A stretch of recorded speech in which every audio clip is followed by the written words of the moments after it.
तो welcome to our YouTube channel top coaching. मैं हूं विशेष तोमर, आपका फिज़िक्स टीचर, और आशा करता हूं अब तक मैंने आपको जितने भी लेक्चर पढ़ाए बताए वो अच्छे से समझ में आ रहे हैं आपको। अब हमारा टॉपिक जो है इलेक्ट्रिक फील्ड लाइंस तक कंप्लीट हो गया था। ठीक है, अब दो टॉपिक उसमें रह गए थे हमारे, इलेक्ट्रिक फील्ड सुपरपोजिशन और electric field due to a point charge. मतलब थोड़ा सा मुझे वेक्टर फॉर्म आपको बताना रह गया था, वो मैंने इस लेक्चर में ऐड ऑन कर दिया है। और आज हम थोड़ा डाइपोल के ऊपर भी बात करेंगे। ठीक है चलो, तो अब तक ये बताइए, सारा मज़ा आया आप लोगों को?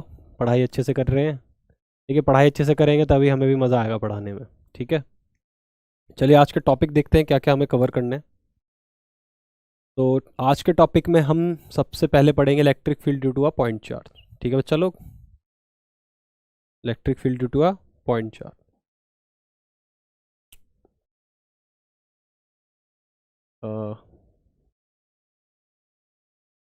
सॉरी, चलिए, तो electric field due to a point charge पहले हम पढ़ेंगे। ठीक है, और उसके बाद हम बात करेंगे electric field due to system of point charges, जैसे कि हमने कूलम्स लॉ में किया था, फोर्स निकाला था हमने सुपरपोजिशन प्रिंसिपल की हेल्प से। वही हम यहाँ पे भी करेंगे, सुपरपोजिशन प्रिंसिपल की हेल्प से हम सिस्टम ऑफ चार्जेस में इलेक्ट्रिक फील्ड किसी एक पॉइंट पे जो लग रहा है वो कैलकुलेट करना सीखेंगे।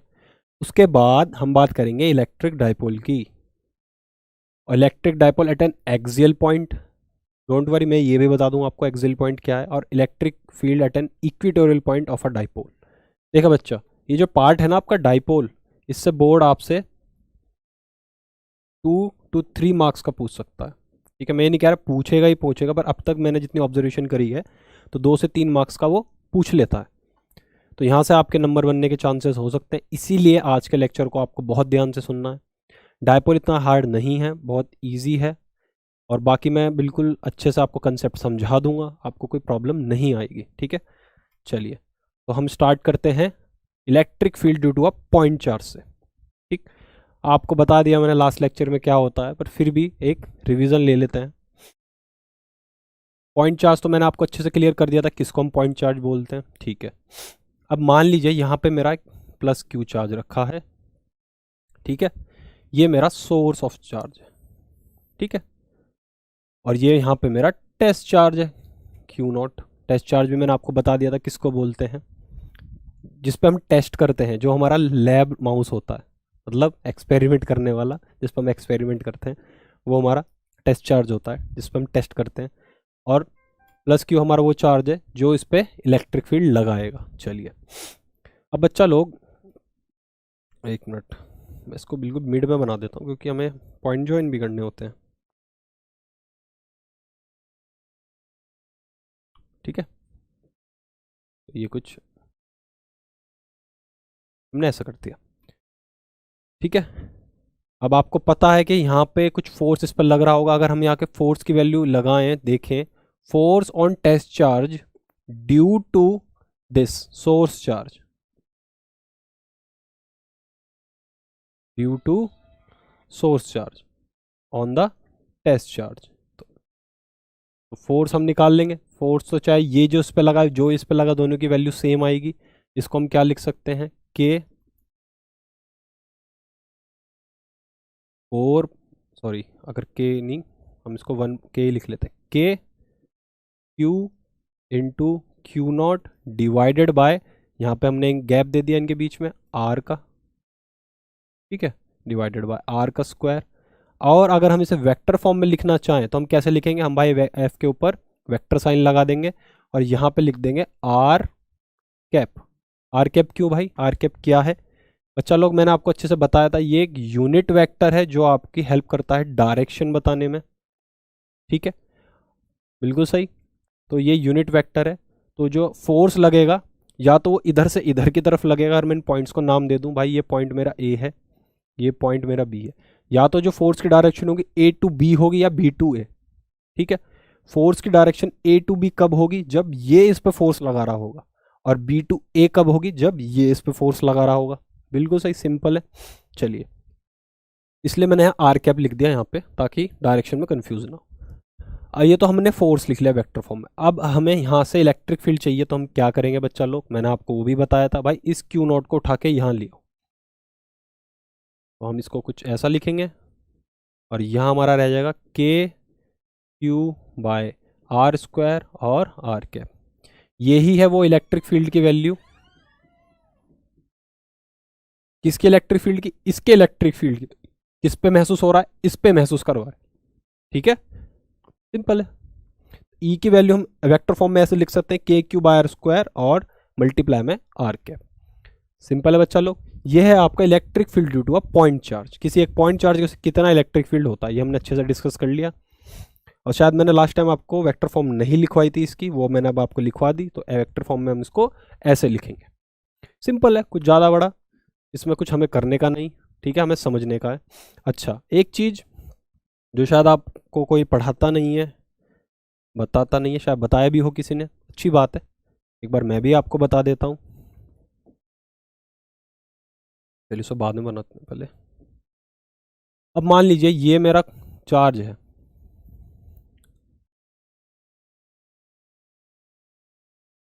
ये मेरा चार्ज है, ठीक है।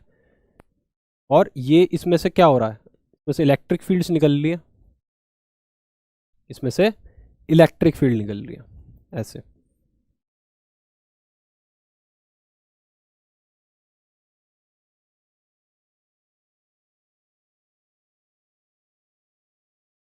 ठीक है बच्चा लोग, ऐसे। तो मैं आपको क्या समझाना चाह रहा हूं, एक वर्ड है आपका spherically symmetrical. Spherically spherically symmetrical, क्या मतलब है इसका? इसका मतलब ये है कि अगर कोई क्यू चार्ज है किसी सरफेस के अंदर, जैसे कि हमने इसको मान लिया किसी सरफेस के अंदर चार्ज है, ठीक है, इसमें से इलेक्ट्रिक फील्ड लाइंस निकल रही है। यहाँ से ये जो डिस्टेंस है ये भी आर में मान लूँ, यहाँ से ये जो डिस्टेंस है ये भी आर है, ये भी आर है, ये भी आर है, ये सब इक्वल डिस्टेंस पे है। ठीक है, तो मैं क्या कहूँगा कि जो क्यू चार्ज है जो अपनी इलेक्ट्रिक फील्ड फैला रहा है, ये इक्वल डिस्टेंस पे कर रहा है, इक्वल डिस्टेंस पे फैला रहा है ना? बिल्कुल सही। तो मतलब यहाँ से इस वाले की भी वैल्यू ई होगी, इस वाले की भी वैल्यू ई होगी, इस वाले की वैल्यू ई होगी। तो हम कह सकते हैं कि electric field is spherically symmetrical in this case. कैसा है? स्फेरिकली सिमेट्रिकल है इस केस में। ये जो कॉन्सेप्ट है आपको गॉस लॉ में आगे बहुत हेल्प करेगा, इसको आप समझ लीजिए मैंने क्या बोला। इसको हम रेडियल भी बोल देते हैं। ठीक है, कब होता है ऐसा? जब एक चार्ज में से आपने इक्वल डिस्टेंस पे एक सर्कल बना दिया तो ये ऐसा महसूस होगा, स्फेरिकली सिमेट्रिकल। ठीक है, तो इलेक्ट्रिक फील्ड की वैल्यू आप जहां भी निकालोगे इस पूरे सरफेस पे, या यहाँ निकालो, चाहे यहाँ निकालो, चाहे यहाँ निकालो, समझ रहे हो मैं क्या कहना चाह रहा हूँ? आप चाहे यहाँ निकालो, चाहे यहाँ निकालो, कहीं भी किसी भी पॉइंट पे निकालो सरफेस पे, वो इक्वली वो सेम ही आएगी। तो ऐसे केस में हम इसको बोलते हैं स्फेरिकली सिमेट्रिकल। ठीक है बच्चा लोग, स्फेरिकली सिमेट्रिकल। चलिए, यह आई होप आपको ये क्लियर हो गया होगा। अब बढ़ते हैं अपने नेक्स्ट पॉइंट पे।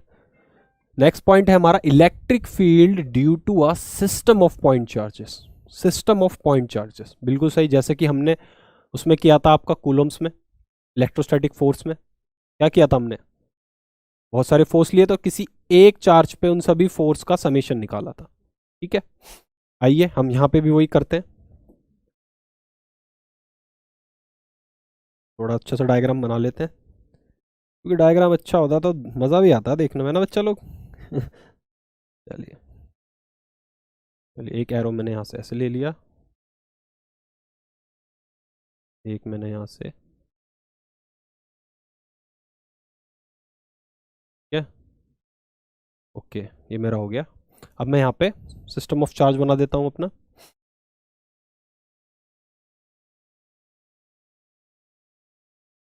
मान लीजिए यहाँ पे मेरा एक चार्ज है, यहाँ पे मेरा एक चार्ज है, और एक चार्ज मेरा यहाँ पे है। ठीक है बच्चा लोग, यहाँ पे मैं बोल देता हूँ मेरा चार्ज है Q2, यहाँ पे मैं बोल देता हूँ मेरा चार्ज है Q1, और यहाँ पे मैं बोल देता हूँ मेरा चार्ज है सॉरी Q3। या आप कैपिटल की कुछ भी ले लो, कोई फ़र्क नहीं पड़ता, आपके समझ के हिसाब से आपको लेना है। ये मैंने क्या ले लिया, Q3 ले लिया। चलिए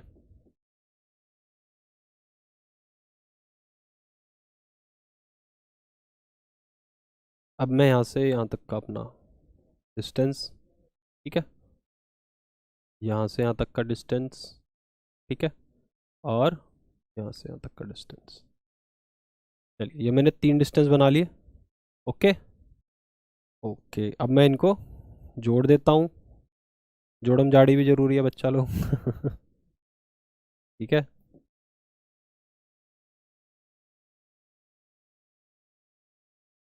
डिस्टेंस ये हो गई, एक डिस्टेंस ये हो गई। ठीक है बच्चा लोग, ओके। तो ये हो गया।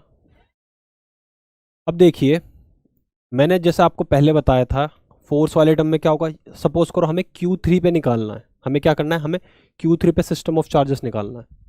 मतलब सभी का, ये भी एक फोर्स लगा रहा है, ये भी एक फोर्स लगा रहा है, इसका भी इलेक्ट्रिक फील्ड इस पे जाएगा, इसका भी इलेक्ट्रिक फील्ड इस पे जाएगा। वहां पे हमने फोर्स की बात की थी, यहाँ पे हम इलेक्ट्रिक फील्ड की बात करेंगे। ठीक है, ये इस पे इलेक्ट्रिक फील्ड लगाएगा। चलिए इसको नाम दे देते हैं।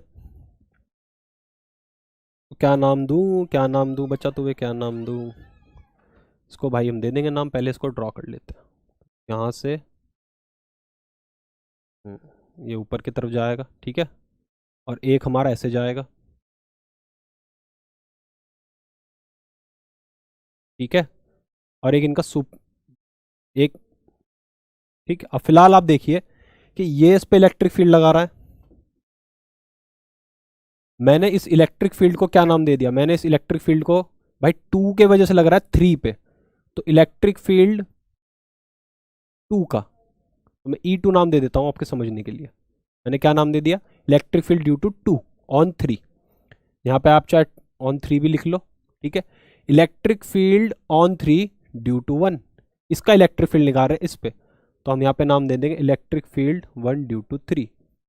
ठीक है, चलिए ये हमें भी समझ में आ गया। और जैसे कि हमने फोर्स में किया था, क्या किया था कि भाई ये वेक्टर्स हैं, इनको आप ऐसे तो नहीं लोगे। अब एक इलेक्ट्रिक फील्ड इसको यहाँ धकेल रहा है, एक इलेक्ट्रिक फील्ड इसको यहाँ धकेल रहा है। अगर ये पॉजिटिव है सारे नेचर में, भाई मैंने इसको भी पॉजिटिव बोला, इसको भी, इसको भी, तो ये भी इसको, इसका इलेक्ट्रिक फील्ड भी इसको रिपेल करेगा इधर, इसका इलेक्ट्रिक फील्ड इसको ऊपर करेगा। ठीक है, दोनों का तो इधर या इधर नहीं जाएगा, कहीं बीच में कोई एक जगह पकड़ेगा जिसकी वजह से वो जाएगा। यही आपका सुपरपोजिशन प्रिंसिपल यही कहता है। ठीक है, इसकी डायरेक्शन भी हम दे देते हैं। तो ये हमारा ये हो गया, ठीक है। अब इसको हमने नाम दे दिया सुपरपोजिशन प्रिंसिपल, ओ सॉरी, ई नेट। ठीक है, ई नेट। अब बच्चा लोग क्या होता है ई नेट, ये भी हम देख लेंगे। चलिए अब हम थोड़ा अपना इनके वेक्टर्स, वेक्टर दे देते हैं, यहाँ पे पोजीशन वेक्टर्स दे देते हैं। ये आर यहाँ पे है तो मैं इसको R2, ठीक है, ये है यहाँ पे तो इसको हम R1, ठीक है बच्चा लोग, ये हमारा R3। ओके, अब इसको क्या दोगे आप, अब भाई 1 है और इस पॉइंट को आप 3 बोलोगे, तो ये हो जाएगा R13। ठीक है बच्चा लोग, ये वाला क्या हो जाएगा R23। देखिए इसका कोई इतना बड़ा रोल नहीं है, बट आपको डायरेक्शन में कंफ्यूज ना हो इसलिए हमें ये लिखने पड़ते हैं। आपका शायद कोई डेरिवेशन नहीं आए तो बच्चा लोग कंफ्यूज मत हो, ये सिर्फ आपके समझाने के लिए है। ओके, चलिए तो समझ लिया हमने, सारी चीज़ों का नाम दे दिया, अपना सारा हो गया हमारे यहाँ पे सेटअप। अब मैथमेटिकल पार्ट पे आते हैं, कैसे मैं इसको कैलकुलेट करूँ ताकि आपको एक वैल्यू मिले जिसको आप फॉर्मूले को समझ सको कि हाँ भाई ये फॉर्मूला मुझे यूज़ करना है अगर system of charge point charges है मेरा। ठीक है, पहले हम क्या निकालते हैं, electric field due to 1 on 3 निकालते हैं। ठीक है, electric field due to 1 on 3। चलिए, आपको इलेक्ट्रिक फील्ड का फॉर्मूला पता है, के किसका लिया जाएगा चार्ज, उसका चार्ज लिया जाएगा जो इलेक्ट्रिक फील्ड पैदा कर रहा है, तो Q1, के Q1 अपॉन डिस्टेंस कितना है यहाँ से यहाँ तक का R13। ठीक है बच्चा लोग, इसलिए हमारा ये यहाँ पे काम करेगा, कितना है R13। और यहाँ पे भी आप देखो इलेक्ट्रिक फील्ड की जो डायरेक्शन है वो ये है, बाहर की तरफ है ना। चलिए तो यहाँ पे हम लिख देंगे R13 का होल स्क्वायर। ओके, और वेक्टर है तो यहाँ पे हमें आर कैप भी लगाना पड़ेगा। ठीक है, ये आर कैप कौन सा है, कौन सी डायरेक्शन है, ये वाली डायरेक्शन है, R13 की डायरेक्शन। ठीक है, ओके, चलिए ये भी हमें मिल गया कि इलेक्ट्रिक फील्ड 1 की वजह से 3 पे कितना लग रहा है, ये हमने यहाँ पे कैलकुलेट कर लिया। ओके, अब इलेक्ट्रिक फील्ड ड्यू टू 2/3 क्या लग रहा है वो भी हम लिख लेते हैं। यहाँ पे आप चाहो ऐसे लिख लो E2/3, तो यहाँ पे आप क्या लिखोगे K/Q2 बाय R23 का होल स्क्वायर। ये स्क्वायर जैसा लग रहा है, इसको मिटा देते हैं, कंफ्यूजन नहीं होना चाहिए। Q2, ठीक है, ऐसे लिख लिया हमने और यहाँ पे लगा दिया R कैप। चलिए, ये हमारे दोनों हमारे इलेक्ट्रिक फील्ड हमारे पास आ गए। सिंपल है, ठीक है ना। अब सुपरपोजिशन प्रिंसिपल क्या कहता है? सुपरपोजिशन प्रिंसिपल ये कहता है कि according to the superposition principle the net electric field on the Q3 is the summation of the all charges present in the system. ठीक है, सभी चार्जेस का जो इलेक्ट्रिक फील्ड है वो इस पर लगेगा। अब यहाँ पे हमारे दो चार्जेस हैं, बाकी हमने नहीं ले रखे, 3 4 5 नहीं ले रखे, 2 ही ले रखे हैं। तो यहाँ पे अगर हमें ई नेट निकालना होगा तो हम कैसे निकाल लेंगे? ई नेट निकालने के लिए हम करेंगे E1 प्लस E2, बिल्कुल सही। बट अगर ज़्यादा होते तो उसके लिए फॉर्मूला है, ठीक है बच्चा लोग, उसके लिए क्या फॉर्मूला है? उसके लिए फॉर्मूला है भाई E is equals to E1, तो आप सभी को प्लस कर दोगे, E2 प्लस E3 और अप टू En। बच्चा लोग, ये आपका सुपरपोजिशन प्रिंसिपल है, ठीक है, ये है आपका। यहाँ पे हमने E1 प्लस E2 लिखा, इनको आप क्या करोगे? आप यहाँ लिख दोगे वैल्यू, चाहो तो आप लिख सकते हो, ठीक है। यहाँ पे अगर मैं ई नेट निकालूँ क्या होगा देखियो, जब मैं इन दोनों को लिखूंगा तो यहाँ पे के तो कॉमन है, ठीक है, के कॉमन है, और बाकी पार्ट Q1 अपॉन R13 का whole square plus Q2 upon R23 का होल स्क्वायर और R कैप, जो कि कॉमन इन दोनों में। तो ऐसे आप इसको लिखोगे, ठीक है। आगे हम इसी तरीके से अपने न्यूमेरिकल को सॉल्व करेंगे। और जैसे कि मैंने आपको बताया, 2 मेथड होते हैं किसी भी को करने का, एक रेजोल्यूशन मेथड और एक एंगल मेथड। सिंपल है, मैंने आपको बताया आई कैप जे कैप वाला जो सिस्टम है वो रेजोल्यूशन मेथड है, ठीक है, कंपोनेंट्स में तोड़ के एक्स एक्सिस और वाई एक्सिस में, ठीक है, मुझे दोबारा बताने की जरूरत नहीं है। दूसरा आपका एंगल मेथड है, जैसे कि हम फोर्स में करते हैं वैसे भी हम यहाँ पे करेंगे। अगर हम ई निकालना हो तो हम क्या करेंगे? E is equals to E1 का स्क्वायर प्लस E2 का square plus 2E1 E2 cos theta, ठीक है, और इसका अंडर रूट। वहाँ पे हमने फोर्स लिया था तो यहाँ पे फोर्स लिखा जाता है, यहाँ पे इलेक्ट्रिक फील्ड है तो हमने यहाँ इलेक्ट्रिक फील्ड लिख दिया। जब हमें उनका वेक्टर सम करना होगा, ठीक है, जब आपसे पूछेगा डायरेक्शन वगैरह, तो आप ये फॉर्मूला यूज़ करोगे। मर्जी आपकी, आप रेजोल्यूशन मेथड भी यूज़ कर सकते हो, ठीक है, नो वरी। तो ये हमारा क्या, electric field due to a system of point charges हो गया, ऐसे हम निकालते हैं, ठीक है। चलिए बच्चा लोग आगे बढ़ते हैं। अब हमने भाई कंसेप्ट क्लियर कर लिया, सबको समझ लिया, दिमाग में खोपड़ी में बैठा लिया सब। अब हमें वो खोपड़ी से निकाल के अप्लाई करना है भाई। हमारा टाइम आ गया जंग लड़ने का, ठीक है, ये हमारी जंग है और इसको हमें लड़ना है। चलिए लड़ते हैं अपनी जंग। तो क्या कह रहा है, क्या कह रहा है भाई, क्या कह रहा है? कह रहा है 2 point charges of 1 microcoulomb and 4 microcoulomb are kept 30 centimetre apart. 2 charges हैं आपके सिस्टम में, 1 माइक्रोकूलोम और 4 माइक्रोकूलोम, दोनों को 30 सेंटीमीटर दूर रख दो। चलो रख देते हैं भाई, जैसा कहते हैं महाराज। एक यहाँ रखा, एक यहाँ रखा। ये मेरा क्या है? ये मेरा 1 माइक्रोकूलोम है पॉजिटिव का, ये मेरा पॉजिटिव का 4 माइक्रोकूलोम है। बच्चा लोग, सबसे अच्छा तरीका न्यूमेरिकल को सॉल्व करने का मैं आपको बताता हूँ क्या।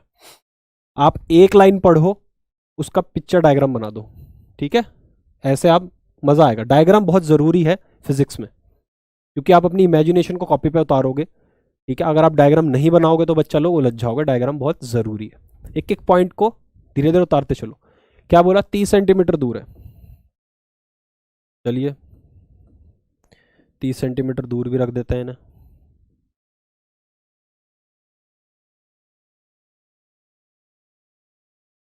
ये हमारा 30 सेंटीमीटर दूर हो गया, ठीक है। चलिए, how far from the 1 microcoulomb charge on the line joining the two charge.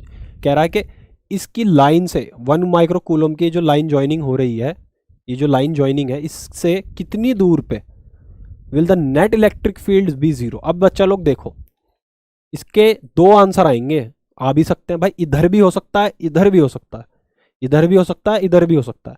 आपको चाहे इधर इमेजिन कर लो, चाहे इधर इमेजिन कर लो।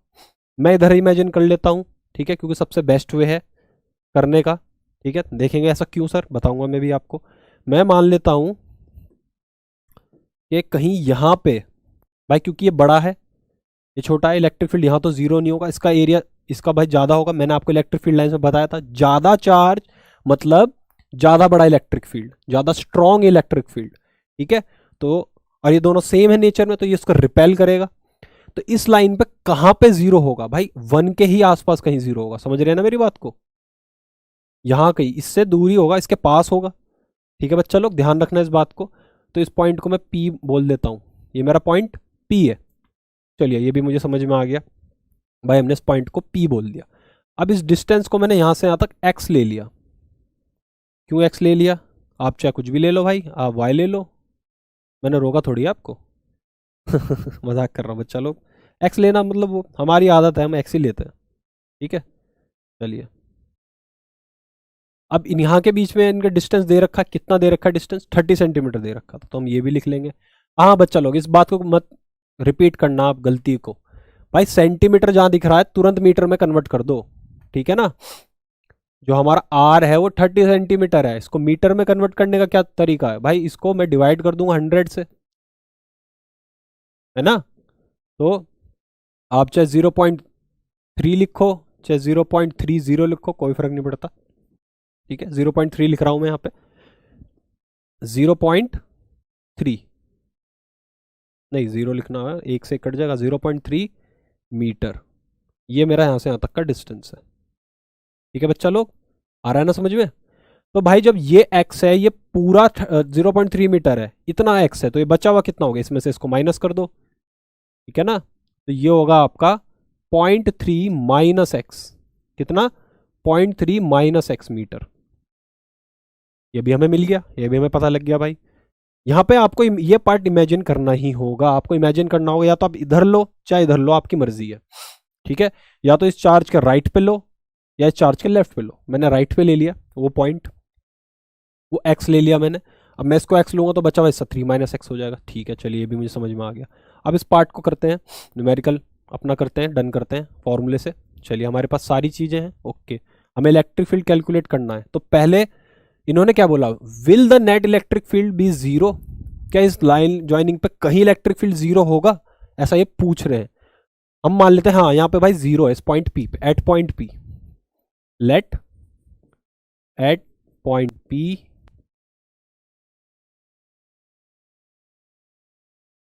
ई net is equals to zero.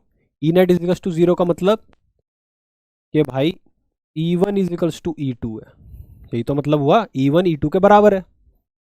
ठीक है, तो ठीक है, यहाँ पे ई वन की वैल्यू लिख दो। अगर मैं इसको मैं बोल देता हूँ, ये मेरा फर्स्ट पॉइंट है और ये मेरा सेकंड है, तो इसके वजह से जो यहाँ मिलेगा वो इलेक्ट्रिक फील्ड 1 है, इसके वजह से जो यहाँ इलेक्ट्रिक फील्ड मिलेगा वो मेरा 2 है। अब देखो बच्चा लोग, इस बात को ध्यान देना, मैं डायरेक्शन भी लिख देता हूँ यहाँ पे ताकि आपको कंफ्यूजन ना हो।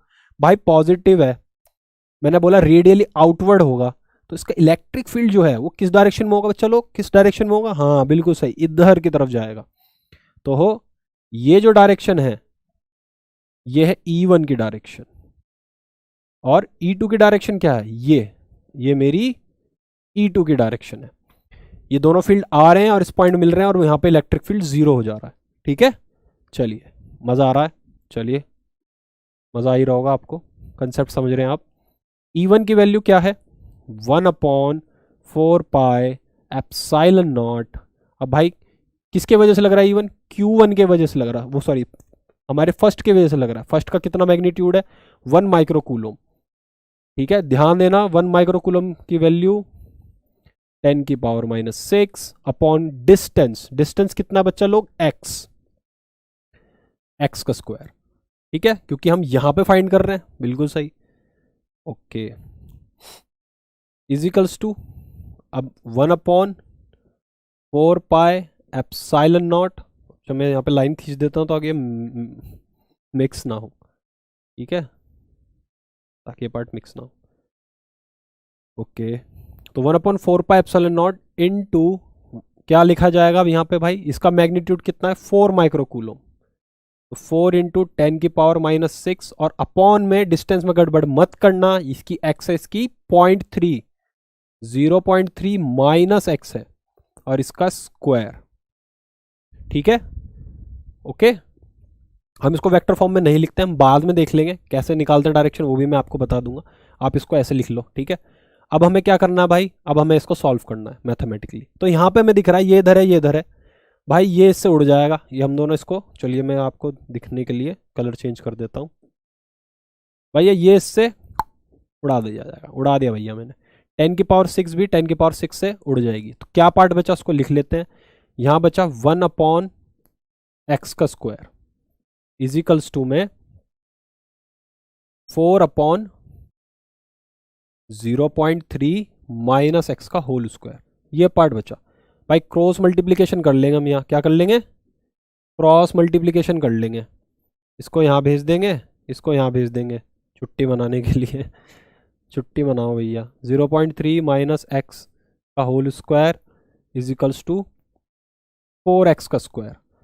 अब बच्चा लोगों, आपकी किस्मत है या कुछ भी, अगर इस क्वेश्चन में 4 दे रखा है तो आपको पता है भाई 2 का स्क्वायर होता है 4, तो ये पूरी यूनिट मेरी क्या कैसे लिखी जाएगी, मैं इसको ऐसे लिख सकता हूँ 0.3 माइनस एक्स का whole square is equals to 2x का होल स्क्वायर। अब भैया ये इससे भी उड़ा दिया मैंने इसको, ताकि आपको दिखे, वाइट कलर कर देता हूँ, मैंने 2 को 2 से उड़ा दिया, ठीक है। चलिए अब बची हुई वैल्यू को लिखते हैं,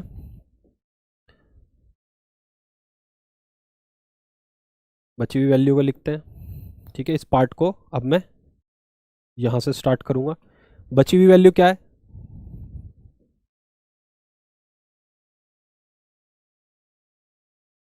या पार्टीशन करना ज़रूरी है ताकि कंफ्यूजन ना हो, ठीक है। चलिए, तो अब मैं इसको क्या करूंगा, इसको मैं इधर लिखता हूं, इधर कितना लिखूंगा मैं इसको 0.3 minus x equals to 2x, ठीक है। अब ध्यान देना यहाँ पे भाई, भाई स्क्वायर खुला है। अब आपको पता है एक चीज़, आपको मैथ्स में बहुत पहले से पता होगी क्या, कि -2 का स्क्वायर करूं तो भी मेरा 4 आएगा, और +2 का स्क्वायर करूं तो भी 4 आएगा। तो दोनों पॉसिबिलिटीज हो सकती हैं, दोनों पॉसिबिलिटीज हो सकती हैं कि ये मेरा क्या हो, ये मेरा प्लस भी हो और ये मेरा माइनस भी हो, ये प्लस और माइनस दोनों का 2x हो सकता है। तो हम दोनों की कंडीशन देख लेंगे, दोनों की पॉसिबिलिटीज देख लेंगे, चलिए देखते हैं। अब 0.3 माइनस एक्स इजिकल्स टू इतना है, तो पहले मैं प्लस ले लेता हूं, तो 0.3 minus x equals two plus ले लेता हूं, मैंने प्लस का 2x ले लिया, ठीक है। अब इस x को मैं उधर भेज दूंगा तो माइनस है, उधर जाके क्या हो जाएगा, प्लस हो जाएगा, तो 0.3 इजिकल्स टू 3x हो गया, बस हो गया काम। x कितना आ गया भाई 0.3 अपॉन में 3, इसने इसको कैंसिल आउट कर दिया, तो कितना है 0.1 मीटर, मतलब 10 सेंटीमीटर। कितना आया 10 सेंटीमीटर। अगर मैं इसको वापस सेंटीमीटर में कन्वर्ट करूं तो 10 सेंटीमीटर। तो कहने का मतलब इस पॉइंट से इधर ये x की वैल्यू कितनी आई 10, मतलब इस पॉइंट से इधर 10 सेंटीमीटर की दूरी पे और इधर से 20 सेंटीमीटर की दूरी पे वो हमारा पॉइंट मिलेगा जहां पे इनका इलेक्ट्रिक फील्ड नेट जीरो हो, मतलब ये पॉसिबल है। क्वेश्चन क्या था, will the net electric field be zero, yes the net electric field will be zero at the point P। चलिए ये पार्ट हो गया। अब हम इसको माइनस वाले पार्ट को भी कर लेके देख लेते हैं भाई, क्या दूसरी पॉसिबिलिटी भी हो सकती है, क्या कहीं और भी इलेक्ट्रिक फील्ड जीरो हो सकता है, ठीक है। चलिए अब मैंने 0.3 minus x equals to -2x लिख लिया। अब ये x उधर जाके तो पॉजिटिव ही होगा, तो 0.3 is equals to -2x plus x, -2x plus x कितना -kx। तो x की वैल्यू कितनी आई 0.3, कितनी आई 0.3 यानी 30 सेंटीमीटर। इसके पॉइंट से माइनस का दिया है बच्चा लोग, माइनस भी आएगा, x की वैल्यू माइनस आएगी, मतलब इस पॉइंट से हम इधर की तरफ कोऑर्डिनेट हमारा चेंज हो जाएगा। भाई प्लस आ रहा है तो मतलब इसके इधर राइट में जा रहे हैं हम, है ना, प्लस एक्स एक्सिस पे। अगर इस पॉइंट से इधर है मतलब माइनस एक्स एक्सिस पे जा रहे हैं, तो 30 सेंटी माइनस एक्स की वैल्यू माइनस 30 सेंटीमीटर का क्या मतलब है, यही मतलब है कि हम इसके इधर जा रहे हैं, मतलब यहाँ पे कहीं इलेक्ट्रिक फील्ड की वैल्यू 0 होगी। बट ये स्टेटमेंट गलत है। ऐसा क्यों बच्चा लोग, सोचो क्यों, ऐसा क्यों होगा? इलेक्ट्रिक फील्ड इधर 0 क्यों नहीं हो सकता, इधर ही क्यों 0 होगा? सोच के देखो आप, सोचो ना। भाई हमें दिख रहा है इसका मैग्नीट्यूड ज़्यादा है, इसका कम है, तो इधर तो नहीं मिलेगा, वो पॉइंट कहीं इधर ही मिलेगा, ठीक है। और यहाँ पे आप डायरेक्शन भी देना चाहो तो आप दे सकते हो, let electric field be 0 toward the right side of the charge 1, और इसके लेफ्ट में, इसके राइट में, ठीक है। तो आप दोनों में से कोई भी डायरेक्शन दे सकते हो, कोई दिक्कत नहीं है। आई होप आपको समझ में आओगा। आपको बस यहाँ पे कुछ नहीं लिखना, यहाँ पे ये लिखना है x is to 10 centimetre, electric field will be 0 towards the right side of the 1 micro coulomb charge या Q1 चार्ज, अगर आप इसको Q1 नाम देते हो तो ऐसे आपका ये क्वेश्चन डन हो जाएगा। ये CBSE में आउटसाइड दिल्ली में पूछा गया था 2020 में, ज़्यादा पुराना नहीं है, ठीक है, अच्छा क्वेश्चन है। आई होप आपको अब कंसेप्ट समझ में आ रहा होगा इलेक्ट्रिक फील्ड का, और मज़ा भी आ रहा होगा। चलिए अब नेक्स्ट क्वेश्चन देख लेते हैं। 2 point charges Q1 and Q2 of magnitude 10 to the power minus 8 coulomb and minus 10 to the power minus 8 coulomb, मतलब हमने दो चार्ज ले रखे हैं, आपको दिख रहा है डायग्राम। यहाँ पे मैंने एक चार्ज रखा है, एक चार्ज मैंने यहाँ रखा है, एक चार्ज मैंने यहाँ रखा है। यहाँ मैंने प्लस 10 कहाँ, प्लस 10 की पावर माइनस 8 कूलोम, और यहाँ पे मैंने रखा है माइनस 10 की पावर माइनस 8 कूलोम, मतलब ये पॉजिटिव है नेचर में, ये नेगेटिव है। चलिए आर प्लेस 0.1 मीटर अपार्ट, ये दोनों 0.1 मीटर दूर है, तो यहाँ पे 0.05 प्लस 0.05 ऐड करोगे तो 0.1 आ जाएगा, ठीक। Calculate the electric fields at point A B and C, आपको इलेक्ट्रिक फील्ड इस पॉइंट पे, इस पॉइंट पे और इस पॉइंट पे, ये 3 पॉइंट है जहां पे आपको नेट इलेक्ट्रिक फील्ड निकालना है इन दोनों चार्जेस के वजह से, ठीक है बच्चा लोग। अब बच्चा लोग एक बात ध्यान रखना, जो आपको नहीं बताएगा क्वेश्चन में, आपको इमेजिन करना होगा क्या, कि मैं जहां पे भी अपना इलेक्ट्रिक फील्ड ढूंढ रहा हूं ना, वहां पे मैं एक प्लस यूनिट टेस्ट चार्ज रख रहा हूं, मतलब एक टेस्ट चार्ज रख रहा हूं, ठीक है, एक टेस्ट चार्ज रख रहा हूं पॉजिटिव नेचर का, तभी आप अपने इलेक्ट्रिक फील्ड को, ई नेट को निकाल पाओगे। अगर आप नहीं मानोगे किसी टेस्ट चार्ज को, तो मैंने आपको पहले भी लेक्चर में बताया था, दोबारा बता रहा हूं कि बिना टेस्ट चार्ज की हेल्प से आप इलेक्ट्रिक फील्ड की डायरेक्शन नहीं निकाल सकते, ठीक है ना। अगर आपको किसी एक पॉइंट पे बोला गया है कि मुझे यहाँ बोला गया है कि यहाँ पे आप इलेक्ट्रिक फील्ड निकालिए, तो आपको यहाँ इमेजिन करना होगा कि यहाँ पे और यहाँ पे, इन तीनों जगहों पे कोई यूनिट टेस्ट चार्ज रखा गया है। चलिए ये मैंने आपको समझा दिया, अब हम अपने पार्ट पे बढ़ते हैं। चलिए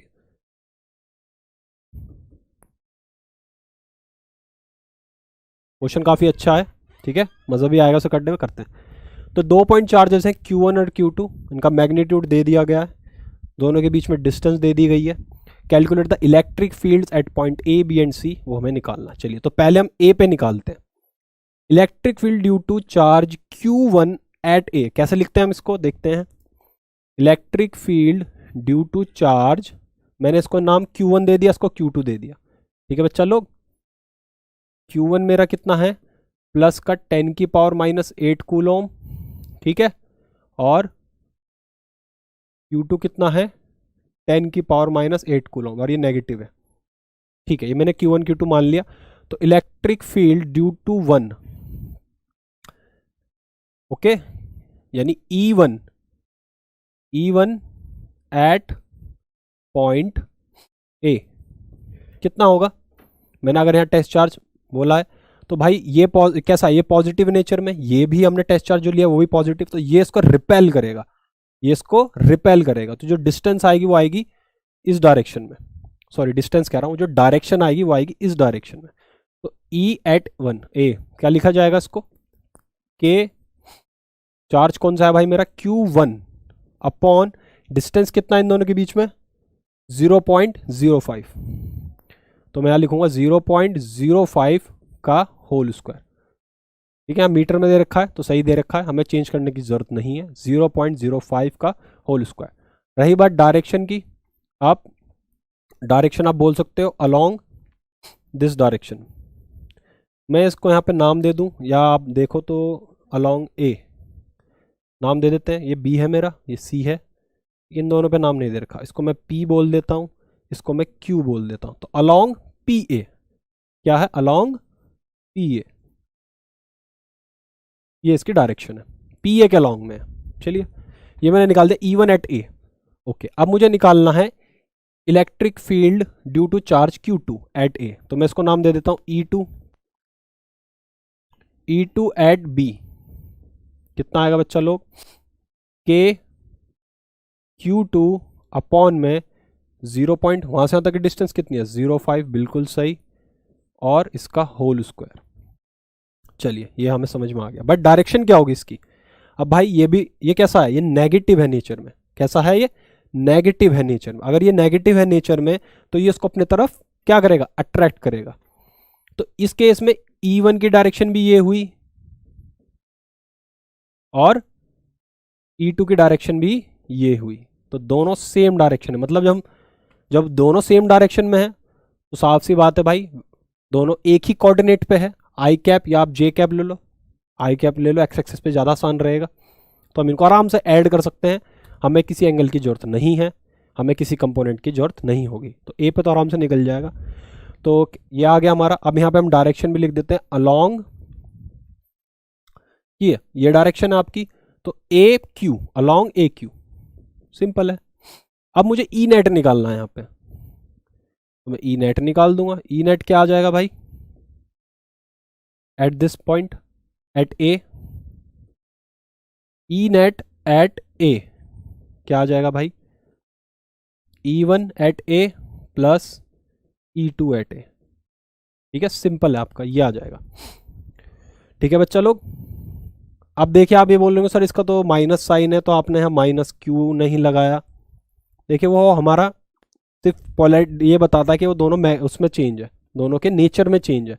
ठीक है, बाकी इलेक्ट्रिक फील्ड हमारे दोनों सेम डायरेक्शन में है, तो इलेक्ट्रिक फील्ड हमारे ऐड ऑन ही होंगे, इसलिए यहाँ पे माइनस लगाने का कोई फ़ायदा नहीं है। ठीक है, चलिए निकाल लेते हैं, दोनों को प्लस कर लेते हैं।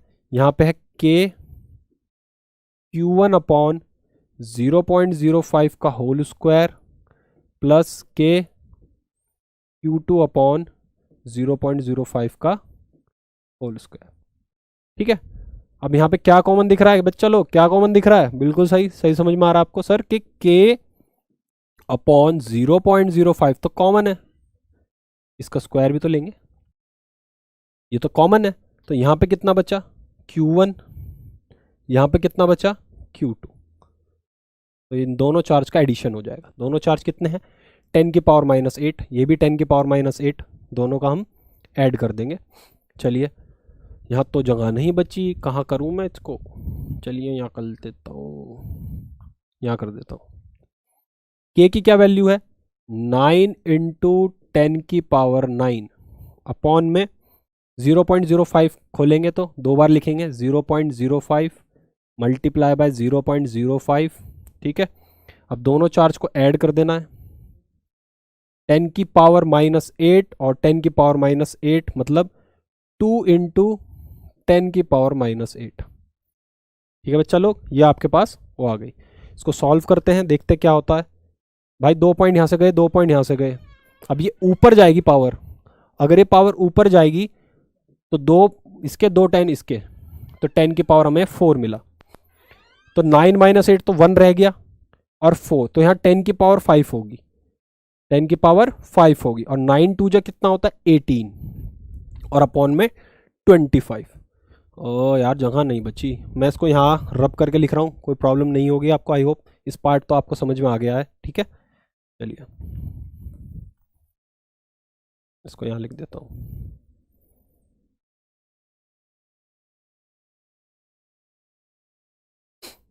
तो कितना आया हमारा ई नेट? हमारा ई नेट आया 9 इंटू 2 18, 5 इंटू 5 25, और 10 की पावर 9 माइनस 8 1 और 5, तो 10 की पावर 5। इसको डिवाइड करो, कितना आता है 25/18, इसको मैं 180 मान लेता हूँ। 500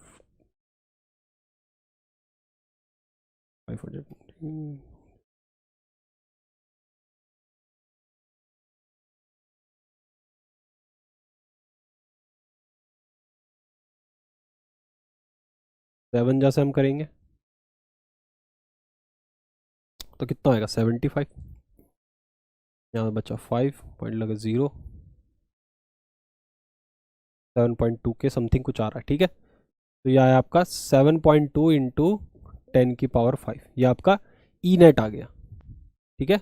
चलो ये आपका ई नेट आ गया एट पॉइंट ए पे। ओके ओके, ये आ गया आपका, ठीक है ना। कोई गड़बड़ तो नहीं करी, एक बार देख लेते हैं हम। चार्ज की वैल्यू है 10 की पावर माइनस 8, 10 की पावर, ठीक है, 0.1 अपार्ट है, ठीक है। ओके, हमने यहाँ पे के क्यू बाय आर स्क्वायर रखी थी, तो क्यू कितना है कि दोनों में सिमिलैरिटीज़ हैं। ओके 3.6 में, ठीक है, वैसे तो सही आ रहा है। मैं रीचेक कर लेता हूँ हमेशा बच्चा लोग, क्योंकि कैलकुलेशन बहुत बड़ी होती है तो इसमें दिक्कत भी आ सकती है, ठीक है।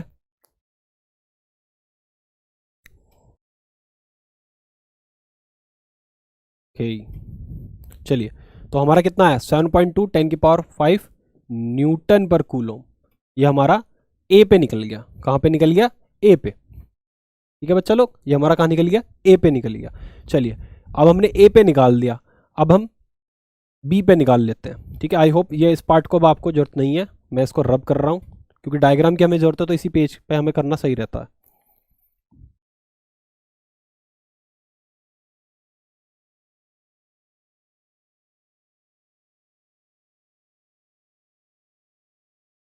चलिए, ये तो हमने ए पे निकाल लिया, अब बात करते हैं बी पे निकालते हैं। तो E1 एट बी क्या आएगा बच्चा लोग? इलेक्ट्रिक फील्ड 1 के वजह से बी पे कितना आएगा? डिस्टेंस आपको पता है भाई, 0.05 दे रखी है, ठीक है। चार्ज आपको पता है, तो हम यहाँ क्या लिखेंगे? के Q1 अपॉन डिस्टेंस 0.05, और इसका आपने कर दिया स्क्वायर, ठीक है। ओके, तो E1 एट बी ये आ गया, electric field due to 1 at b. अब देखिए बच्चा लोग, ये यहाँ से भी अपनी इलेक्ट्रिक फील्ड निकालेगा, क्योंकि इलेक्ट्रिक फील्ड तो हर डायरेक्शन में निकलती है, हमें तो बी पे निकालना है। अब भाई ये पॉजिटिव है, हमने यहाँ पे टेस्ट चार्ज मान लिया, तो इसका इलेक्ट्रिक फील्ड की डायरेक्शन क्या होगी? तो यहाँ पे अब मैं इस पार्ट को रब कर दे रहा हूँ, वरना ये आपको कंफ्यूज कर देगा, ठीक है। मैंने पी पॉइंट क्यों मिटा दिया? मेरा पॉइंट पी है, ठीक है। तो इलेक्ट्रिक फील्ड की डायरेक्शन इस बार E1 की इधर है, उस केस में उधर थी, क्योंकि पॉइंट हमने वो लिया था। इस बार पॉइंट हमने यहाँ लिया, तो इलेक्ट्रिक फील्ड की डायरेक्शन ये होगी E1 की, ड्यू टू Q1। अब ये आपका क्या है, मैं आपको अभी करा देता हूँ इस पार्ट को पहले ही, कि -10 है, माइनस में है, और ये हमारा टेस्ट चार्ज है, तो ये इसको अपने तरफ खींचेगा, ठीक है। खींचू हुआ है, अपने तरफ खींच रहा है, तो E2 की डायरेक्शन पॉइंट बी पे ये होगी, ठीक है। देखिए, डायरेक्शन का खेल अभी समझ लीजिए, फ्लक्स में क्योंकि आप बहुत कंफ्यूज हो जाओगे अगर आपको डायरेक्शन का खेल नहीं समझ में आएगा। प्लीज प्लीज प्लीज, मैं बार बार बोल रहा हूँ, इसके डायरेक्शन खेल को समझिए, ठीक है। तो E1 eight B KQ1 upon 0.05 का होल स्क्वायर, ठीक है। डायरेक्शन आप देना चाहो दे सकते हो, अलोंग क्या होगी? P टू B, क्या होगी? Along PB,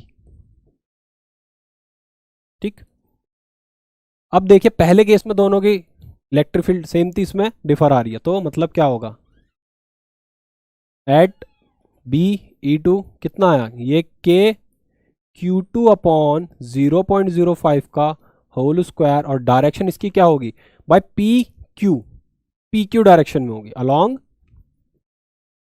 PQ। तूने PQ है?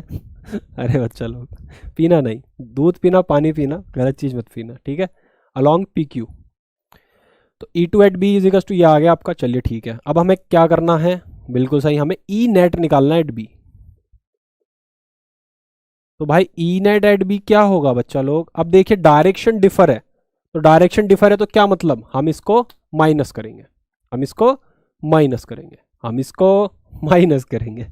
गूंज रही है आवाज है ना। अब किस में से किसको करेंगे, अच्छा लोग एक एक बात, एक चीज़, sorry, I hope I think I did a mistake.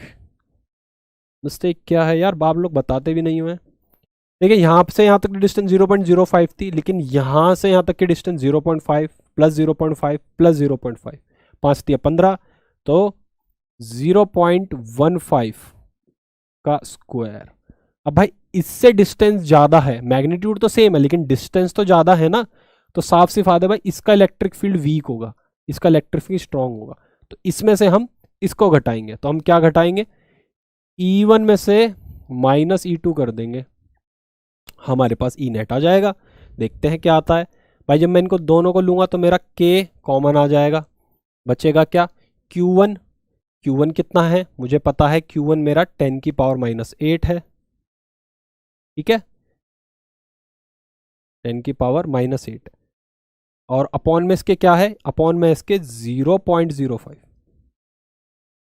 का स्क्वायर, प्लस इसके अपॉन में क्या है 10 की पावर माइनस 8, और अपॉन में इसके क्या है 0.15, अच्छा माइनस भी तो कर रहे हैं ना, अरे यार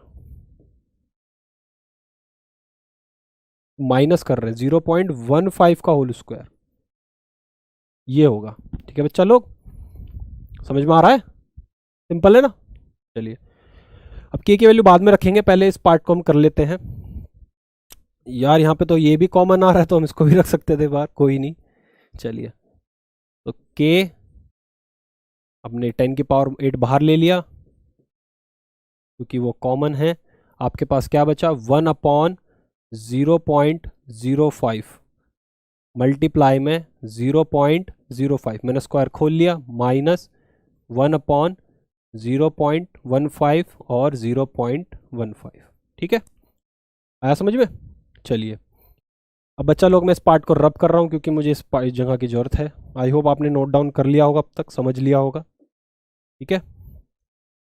अरे यार न, न, न, न, न, न।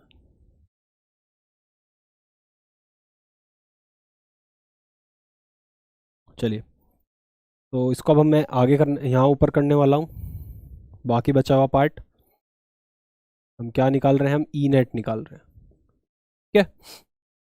तो के की वैल्यू भी लिख देता हूँ, 9 इंटू 10 की पावर 9, ये 8 है, ये माइनस 8, ओके। यहाँ पे अब भाई 2 पॉइंट इसके, 2 पॉइंट इसके, ये अगर मैं यहाँ से हटा दूँ तो 10 की पावर -4 आती नीचे, अब ऊपर भेजेंगे तो 10 की पावर +4 अपॉन में 5 5 जा 25, माइनस 2 पॉइंट इससे भी गए, 2 पॉइंट, तो यहाँ भी ऊपर क्या आ जाएगी 10 की पावर 4 और अपॉन में माइनस 15 इंटू 15 225, ठीक है, आया समझ में। चलिए ओके ये क्लियर हो गया। अब देखिए यहाँ भी 10 की पावर 4 कॉमन दिख रहा है, इसको भी बाहर निकाल लो, जो कॉमन दिख रहा है सीधा बाहर निकाल दो तुरंत ही। अब 10 की पावर यहाँ कितनी बच रही है 1, ये 4 बाहर आता है तो उसमें प्लस हो जाएगा 4, ठीक है। अभी 1/25 है और ये 225 है, 1/25 है और ये 225 है, इसका हम एलसीएम ले लेंगे। चलिए एलसीएम ले लेते हैं,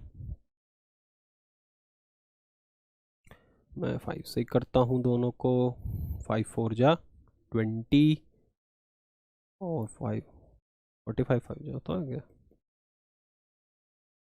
हाँ ठीक है 45 5 5 जा, यहाँ पे करेंगे 5 9 जा 5 1 जा, यहाँ 9 से करेंगे तो 9 इंटू 25, तो 25 को जब 9 से मल्टीप्लाई करूँगा मेरा एलसीएम आ जाएगा 45, 9 2 जा 18 + 4 225, तो 225 ही इसका एलसीएम है, ठीक है बच्चा लोग। अब भाई 25 के टाइम में कितने टाइम में आता है, 9 से मल्टीप्लाई करोगे तो 225 आएगा, तो यहाँ पे 9 आ जाएगा और यहाँ 1 आ जाएगा, ठीक है। ओके, अब मैं ज़रा इसको मिटा देता हूँ। इस पार्ट की अब हमें ज़रूरत नहीं है, इसने अपना काम कर दिया। चलिए, यहाँ पे अब हमें कितना मिला, 9 × 10⁵ मल्टीप्लाई में क्या बचा रह गया अंदर, 8/225। हमें तो पता है कि भाई 9 2 to 5 से इससे कैंसिल हो जाएगा कितने बार में, 25 टाइम में। इसको मैंने काट दिया 25 जा। अब आपको 25 से 8 को डिवाइड करना है। 800 ही मान लो आप, ये कितना है, 800 है, ये 2 0 इसको मिल जाएंगी। तो 800/225, तो 10 की पावर यहाँ कितनी रहेगी, 3।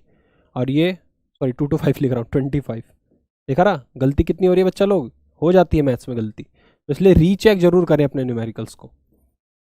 25 4 जैसा ये हो जाएगा, तो यहाँ पे कितना है, 4 × 10⁻³ न्यूटन पर कूलोम। ऐसे हमने अपना इस पे भी निकाल लिया, बी पे भी निकाल लिया। आई होप आपको ये न्यूमेरिकल समझ में आया हो। ठीक है, चलिए ये भी हमने डन कर लिया भाई, बी पे भी हमने निकाल दिया, ए पे भी निकाल दिया, बी पे भी निकाल दिया। अब रह गया है सी। इसका खेल काफ़ी अच्छा है, ये खेला खेलना ज़रूरी है। ठीक है, ये बी पे निकला है हमारा। इसकी डायरेक्शन और मैं आपको बता देता हूँ। अब भाई देखो, स्ट्रॉन्ग फील्ड कौन सा था इसमें और इसमें, भाई ये स्ट्रॉन्ग फील्ड है, तो जब दोनों को मैं सब्ट्रैक्ट करूँगा तो डायरेक्शन कौन सी आएगी, ये आएगी। तो यही E1 की डायरेक्शन में ही जो नेट इलेक्ट्रिक फील्ड होगा बी पे जो है वो इसी डायरेक्शन में होगा बच्चा लोग, ध्यान रखना। तो यहाँ पे अगर आपको डायरेक्शन देनी है तो आप डायरेक्शन भी दे सकते हो, अलोंग PB। क्या डायरेक्शन इसकी, अलोंग PB। चलिए ओके, ये भी हमारा हो गया है। अब हम अपने अगले पार्ट को चलते हैं। यार बड़े वाला रबड़ तुरंत मिट जाता है, इससे अच्छा अच्छी चीज़ है।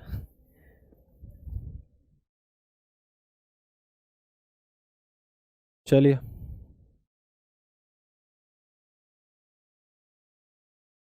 सर पानी मिल जाए,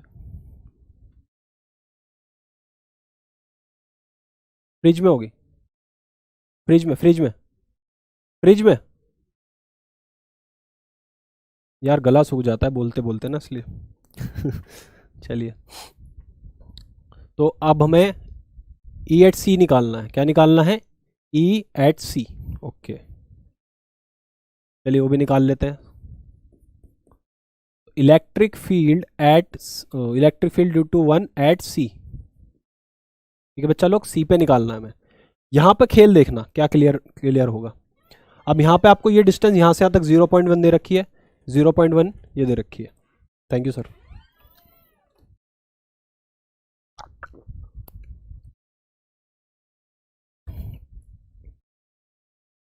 यहाँ पे आपको डिस्टेंस यहाँ से कितनी दे रखी है, 0.1 मीटर, और यहाँ से यहाँ भी 0.1 मीटर। ठीक है ओके, तो इस चार से इस चार की आपको 0.1, यहाँ से भी 0.1। अब बच्चा लोग ध्यान देना इस डायग्राम में,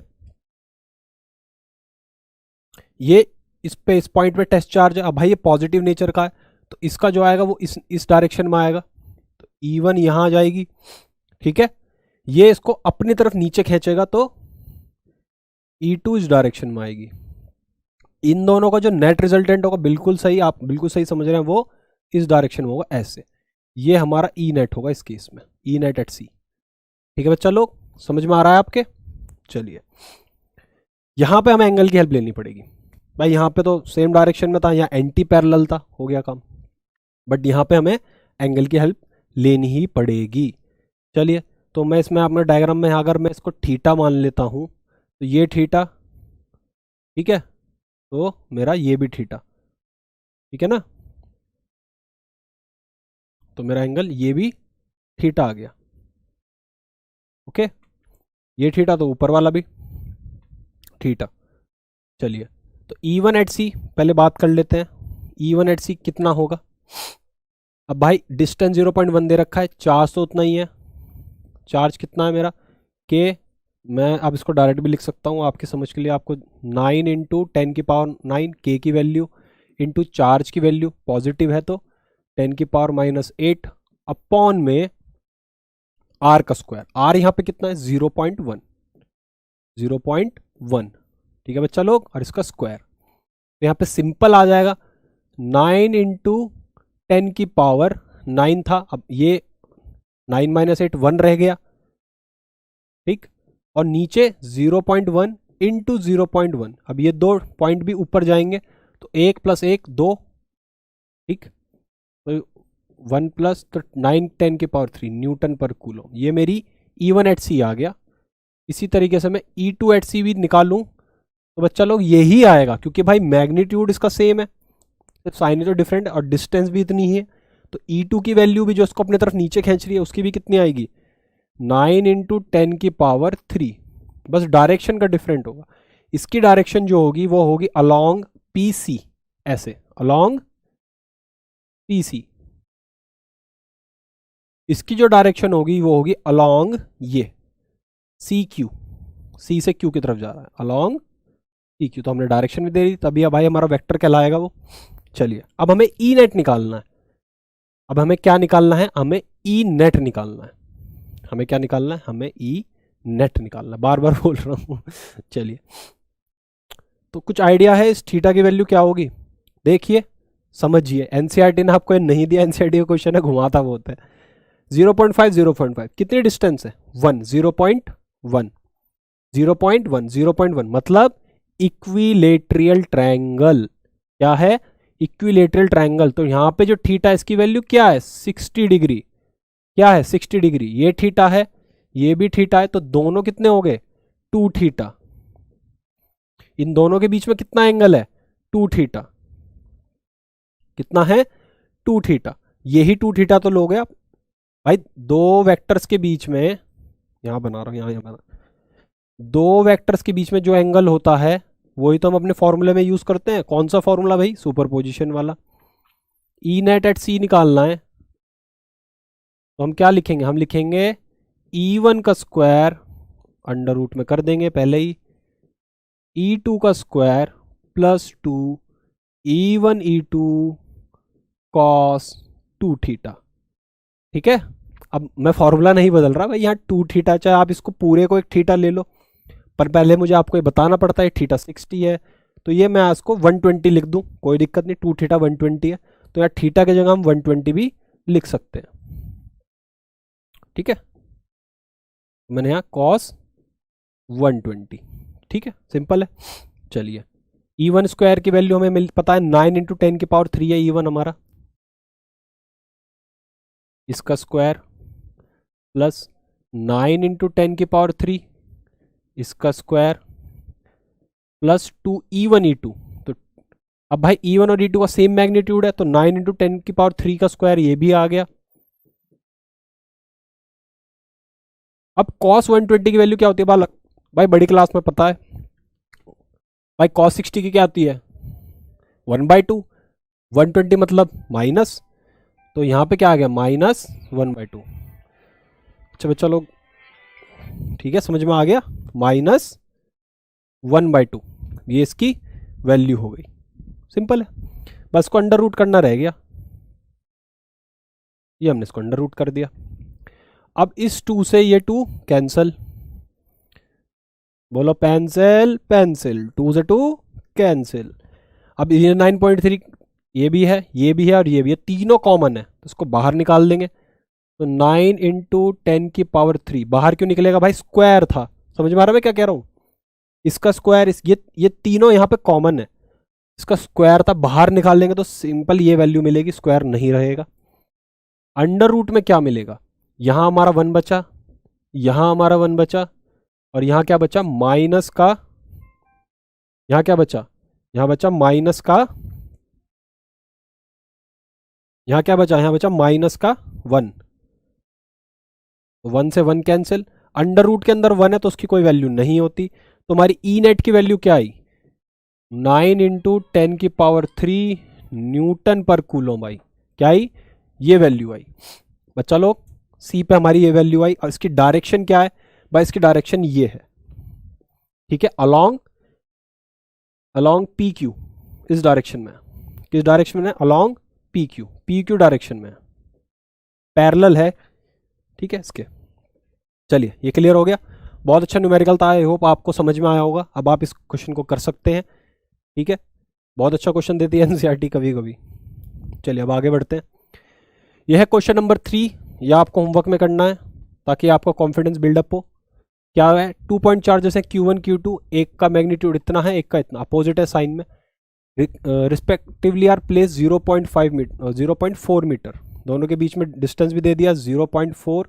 एक चार्ज यहाँ है, ये प्लस का है, ये माइनस का है, मैग्नीट्यूड दोनों का सेम है।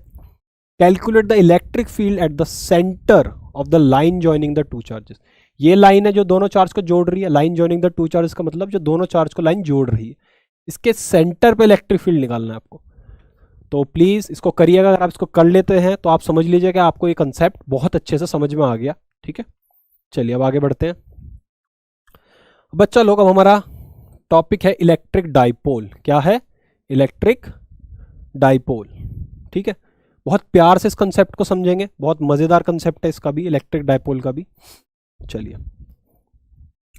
पहले इसकी डेफिनेशन समझ लेते हैं। क्या है डेफिनेशन? डेफिनेशन है a pair of two opposite and equal charges separated by some distance, a pair of equal and opposite charges separated by a small distance is called an electric dipole. Electric dipole, dipole मतलब जिसके दो पोल हैं। ठीक है, okay, हम इसको अच्छे से समझ लेते हैं। क्या कह रहा है? ये कह रहा है कि भाई दो अपोजिट और इक्वल चार्जेस हैं, मतलब इसका मैग्नीट्यूड अगर प्लस क्यू है तो इसका भी मैग्नीट्यूड सेम होगा, बट अपोजिट साइन होगा माइनस क्यू। लेकिन यहाँ पे हम इसको ऐसे नहीं बनाएंगे, ये गलती अभी मैंने कर दी, आप मत करना। मतलब यहाँ पे माइनस क्यू लेंगे पहले हम, और यहाँ पे लेंगे प्लस क्यू। ठीक है, ये और एक चार्ज ये। अब ये कुछ स्मॉल डिस्टेंस से सेपरेटेड है। देखो स्मॉल डिस्टेंस मतलब इन दोनों के बीच में जो डिस्टेंस है वो कम है, दोनों चार्जेस के बीच में जो डिस्टेंस है वो कम है। ठीक है,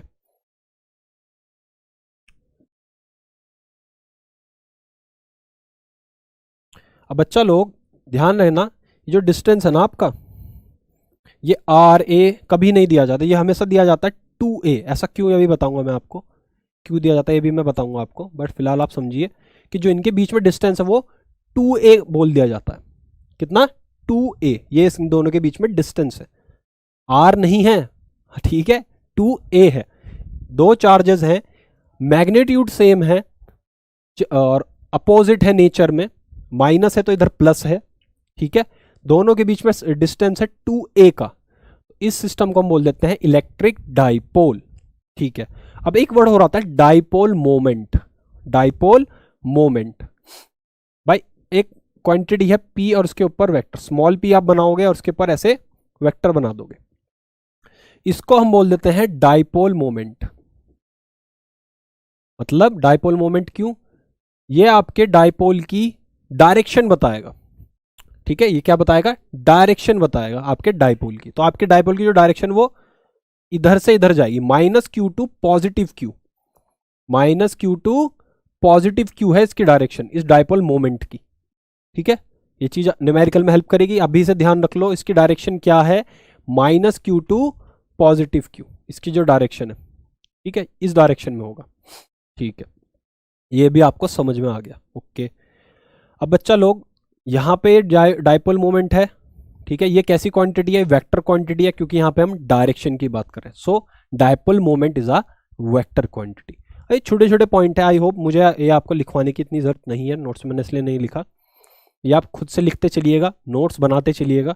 नोट्स बनाओगे तो वो आपको एग्जाम में बहुत हेल्प करेगा। ठीक है, तो dipole moment P is equals to charge Q into 2A, ये इसका फॉर्मूला होता है। P is equals to Q into 2A, ये इसका फॉर्मूला होता है। ठीक है, अब सर डाइपोल मोमेंट का क्या कंसेप्ट है, क्यों हमें ये पढ़ाया जा रहा है? चलिए मैं आपको बताता हूँ। हमारे आसपास बहुत तरह के मॉलिक्यूल है, केमिस्ट्री का पार्ट है, पर थोड़ी सी मुझे नॉलेज है तो मैं आपको बता देता हूँ। जैसे मान लो आपका H2 एटम है, H2 एटम कह रहा हूँ, H2 मॉलिक्यूल है। ठीक है, तो उसमें क्या होता है? एक H इधर, एक H इधर और O इधर। ठीक है, ये इनके बीच में ऐसे होता है। ठीक है ना, तो यहाँ पे ये डाइपोल मोमेंट क्रिएट कर रहे हैं। क्या कर रहे हैं? Dipole moment. आपका H जो उस केस में पॉजिटिव, ये पॉजिटिव और ये नेगेटिव, तो एक डाइपोल मोमेंट इनके बीच में लग रहा है। ठीक है, ये वाला, और एक डायपोल मोमेंट ये लग रहा है।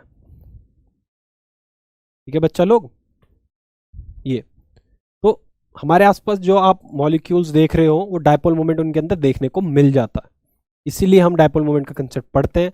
और इलेक्ट्रोस्टैटिक में इसका यूज इसलिए करते हैं ताकि हम टॉर्क का कंसेप्ट समझ सके। किसका कंसेप्ट? टॉर्क का, जिसपे से क्वेश्चन बहुत अच्छे पूछता है बोर्ड। ठीक है, एनसीईआरटी में भी उसके बहुत अच्छे अच्छे क्वेश्चन हैं। चलिए, H2O में आपको डायपोल मोमेंट देखने को मिलेगा। और रही बात टू ही डिस्टेंस क्यों है, मैं आपको समझा देता हूं। ऐसा इसलिए है, मान लीजिए भाई मॉलिक्यूल्स है तो एक का एटम का कुछ साइज होगा और एक का चार्ज उसके अंदर होगा। ठीक है, ऐसे करके अब वो मॉलिक्यूल्स जुड़े रहते हैं इसलिए उनमें सेपरेशन नहीं होता ज़्यादा। आप ऐसा समझ लो, ये एक ये है, एक ये है, इस डिस्टेंस को A ले लेंगे और इसको भी A ले लेंगे, समझ रहे हो? इसी वजह से हम यहाँ 2A लेते हैं। आई होप आपको ये कंसेप्ट समझ में आया होगा। यहाँ पे 2A क्यों लेते हैं? देखो मैं भी आपकी क्लास में मैं भी कंफ्यूज हुआ है, भाई इसको R ही क्यों नहीं बोल दिया, चलो R नहीं बोला, कुछ और क्यों नहीं बोल दिया, एक सिंपल क्यों 2A क्यों लिया, वो इसी वजह से लिया जाता है। समझ रहे हो? चलिए, ये कंसेप्ट क्लियर हो गया आपको कि डायपोल मोमेंट क्या है, डायपोल मोमेंट का यूजेस क्या है, क्यों डायपोल मोमेंट हम पढ़ रहे हैं। ठीक है, और आपका HCl में भी इसी तरह से पैटर्न देखा जाता है। ठीक है, एक Cl का नेगेटिव, H पॉजिटिव, इनमें भी इनके जो डिस्टेंस होता है वो 2A होता है, और इसको हम क्या बोल देते हैं? डायपोल मोमेंट क्रिएट हो रहा है यहाँ पे। भाई दोनों अपोजिट इन नेचर में है, पॉजिटिव नेगेटिव, और कुछ स्मॉल डिस्टेंस से सेपरेटेड है, तो यहाँ भी डायपोल मोमेंट देखने को मिल जाता है। ठीक है बच्चा लोग, बहुत ईजी है कंसेप्ट, इसका फॉर्मूला भी बहुत ईजी है। P is equals to Q into two है, एक ही चार्ज का मैग्नीट्यूड रखना है क्योंकि दोनों का मैग्नीट्यूड तो सेम है यहाँ पे, तो कोई सा भी एक उठा के आप रख सकते हो। ठीक है, डायरेक्शन हमें पता है भाई, minus Q to positive Q, please direction ध्यान रखना, डायरेक्शन मत भूल जाना। क्या है direction? Minus Q to plus Q. चलिए, हाँ इसकी एसआई यूनिट, सॉरी इसकी एसआई यूनिट सिंपल है भाई, P is equals to Q into two A है। क्यू की क्या होती है? कूलोम। ए क्या मीटर में होता है, तो कूलोम मीटर इसकी एसआई यूनिट होगी, कूलोम मीटर इसकी एसआई यूनिट होगी। ओके, चलिए आगे बढ़ते हैं।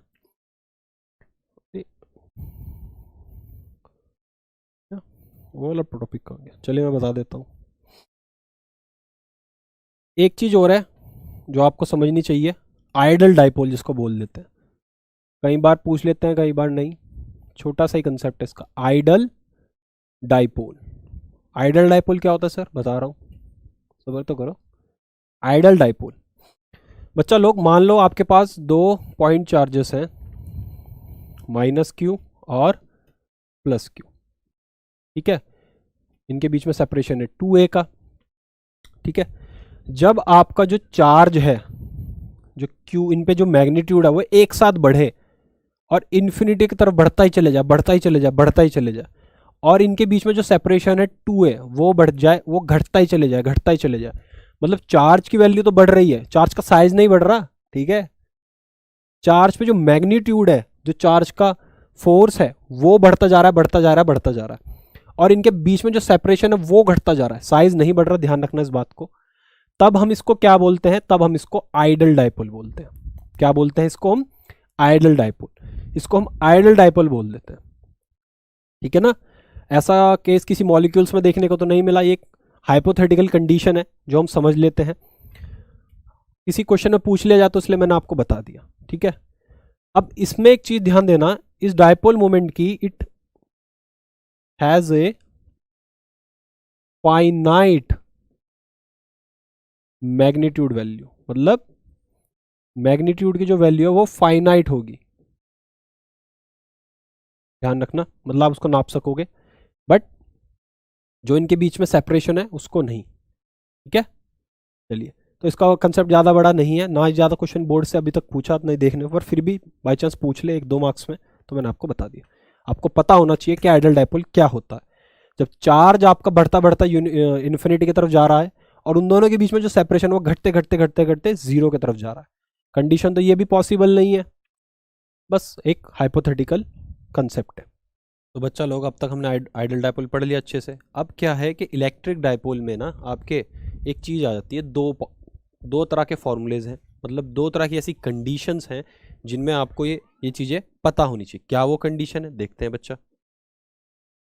तो गाइस देखिए ऐसा होता है कि जैसे हमें पता है भाई ये हमारा डायपोल है, क्या है बच्चा, ये हमारा डायपोल है, ठीक है। अब हमें क्या होता है ना कि इस डायपोल के आसपास इलेक्ट्रिक फील्ड पता करना है, ठीक। तो उसमें आपके सामने दो कंडीशन आ जाती है। एक कंडीशन जैसे कि यहाँ पे लिख रहा है electric field at N axial point of a dipole. भाई एक्सियल पॉइंट क्या होता है बताता हूँ, सब बताता हूँ। देखिए एक्सियल पॉइंट किसको बोलते हैं भाई, इसके नाम से थोड़ा सा आपको अंदाजा मिल रहा होगा कि एक्सियल पॉइंट मतलब इसकी एक्सिस पे कोई पॉइंट है, ठीक बच्चा। तो इसके एक्सिस पे आगे तक कोई कहीं भी कोई पॉइंट है इसके एक्सिस पे इधर। देखिए इसमें एक चीज हो रहा है कि आपको ज्यादातर इसके इस साइड में ही एक्सिस पे ही पॉइंट दिया जाता है। ऐसा क्यों है उसके बारे में अभी हम बाद में बात करेंगे, पहले आप समझ लीजिए कि एक चार्ज यहाँ रखा है जो कि है प्लस क्यू। भाई हमारा डाइपोल है तो दो चार्ज होंगे होंगे, और एक माइनस क्यू, तभी तो उसको डाइपोल बोलते हैं।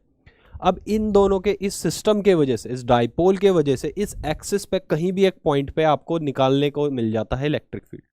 आपको बोर्ड बोल देगा, आपके एग्जाम में बोल देंगे कि भाई हमने एक इलेक्ट्रिक डायपोल दे दिया और इसकी एक्सिस पे कोई भी एक पॉइंट है, उसकी डिस्टेंस दे देंगे और पूछेंगे कि क्या है इसका इलेक्ट्रिक फील्ड। बताने को मैं आपको डायरेक्ट फॉर्मूला लिखवा सकता हूं, बट अच्छा रहेगा कि हम उसके डेरिवेशन पार्ट से होके गुजरे। क्यों? क्योंकि डेरिवेशन अगर हमने किया तो भाई हमें याद भी हो जाता है और समझ में भी आ जाता है, अच्छा तो ये इस वजह से आया है, इसलिए हम इस फॉर्मूले को पढ़ रहे हैं। मान लीजिए कोई पॉइंट पी यहाँ पे है, मैंने इनको भी नाम दे दिया, इसको मैं बोल रहा हूँ पॉइंट ए, इसको मैं बोल रहा हूँ पॉइंट पी बी, और इनके मिड में कहीं कोई एक पॉइंट है जिसको मैं बोल देता हूँ ओ। ठीक है बच्चा, ध्यान रखना मिड क्यों, देखिए उसका भी एक कारण है। जैसा हमें पता है भाई इन दोनों के बीच में डिस्टेंस होता है 2a का, कितना, 2a का डिस्टेंस होता है बच्चा, ठीक है। चलिए हमें पता है वो भी क्यों होता, मैंने अभी आपको बताया भाई 2a ही क्यों लेते, a क्यों नहीं ले लेते सर, अच्छे से बताया था ना, ठीक है। अब क्या होता है कि इसके मिड से डिस्टेंस ली जाती है, ध्यान रखना आपके इलेक्ट्रिक डायपोल में उसके मिड पॉइंट से ही डिस्टेंस को लेते हैं। मतलब क्या, इसके मिड पॉइंट से ही डिस्टेंस नापते हैं उस पॉइंट की जहां पे आपको इलेक्ट्रिक फील्ड निकालना होता है। तो इस कंसेप्ट को ध्यान में रखिएगा कि हम डिस्टेंस कहां से लेते हैं, ये बहुत जरूरी है समझना, तभी आप अच्छे से न्यूमेरिकल्स में परफॉर्म कर पाओगे। क्योंकि आपको पता है भाई जो डिस्टेंस आर दे रखी है वो मिड में से दे रखी है और आप मैथ्स की गलती नहीं करोगे, ठीक है। तो ये पॉइंट पी पे हमें क्या निकालना है, इलेक्ट्रिक फील्ड निकालना है इस पूरे डायपोल सिस्टम के वजह से। अब आप एक बात सोचिए, मैंने आपको पहले भी बताया था भाई हमें कोई टेस्ट चार्ज यहाँ पर रखना होगा तभी हम पता कर पाएंगे कि इलेक्ट्रिक फील्ड कैसा है।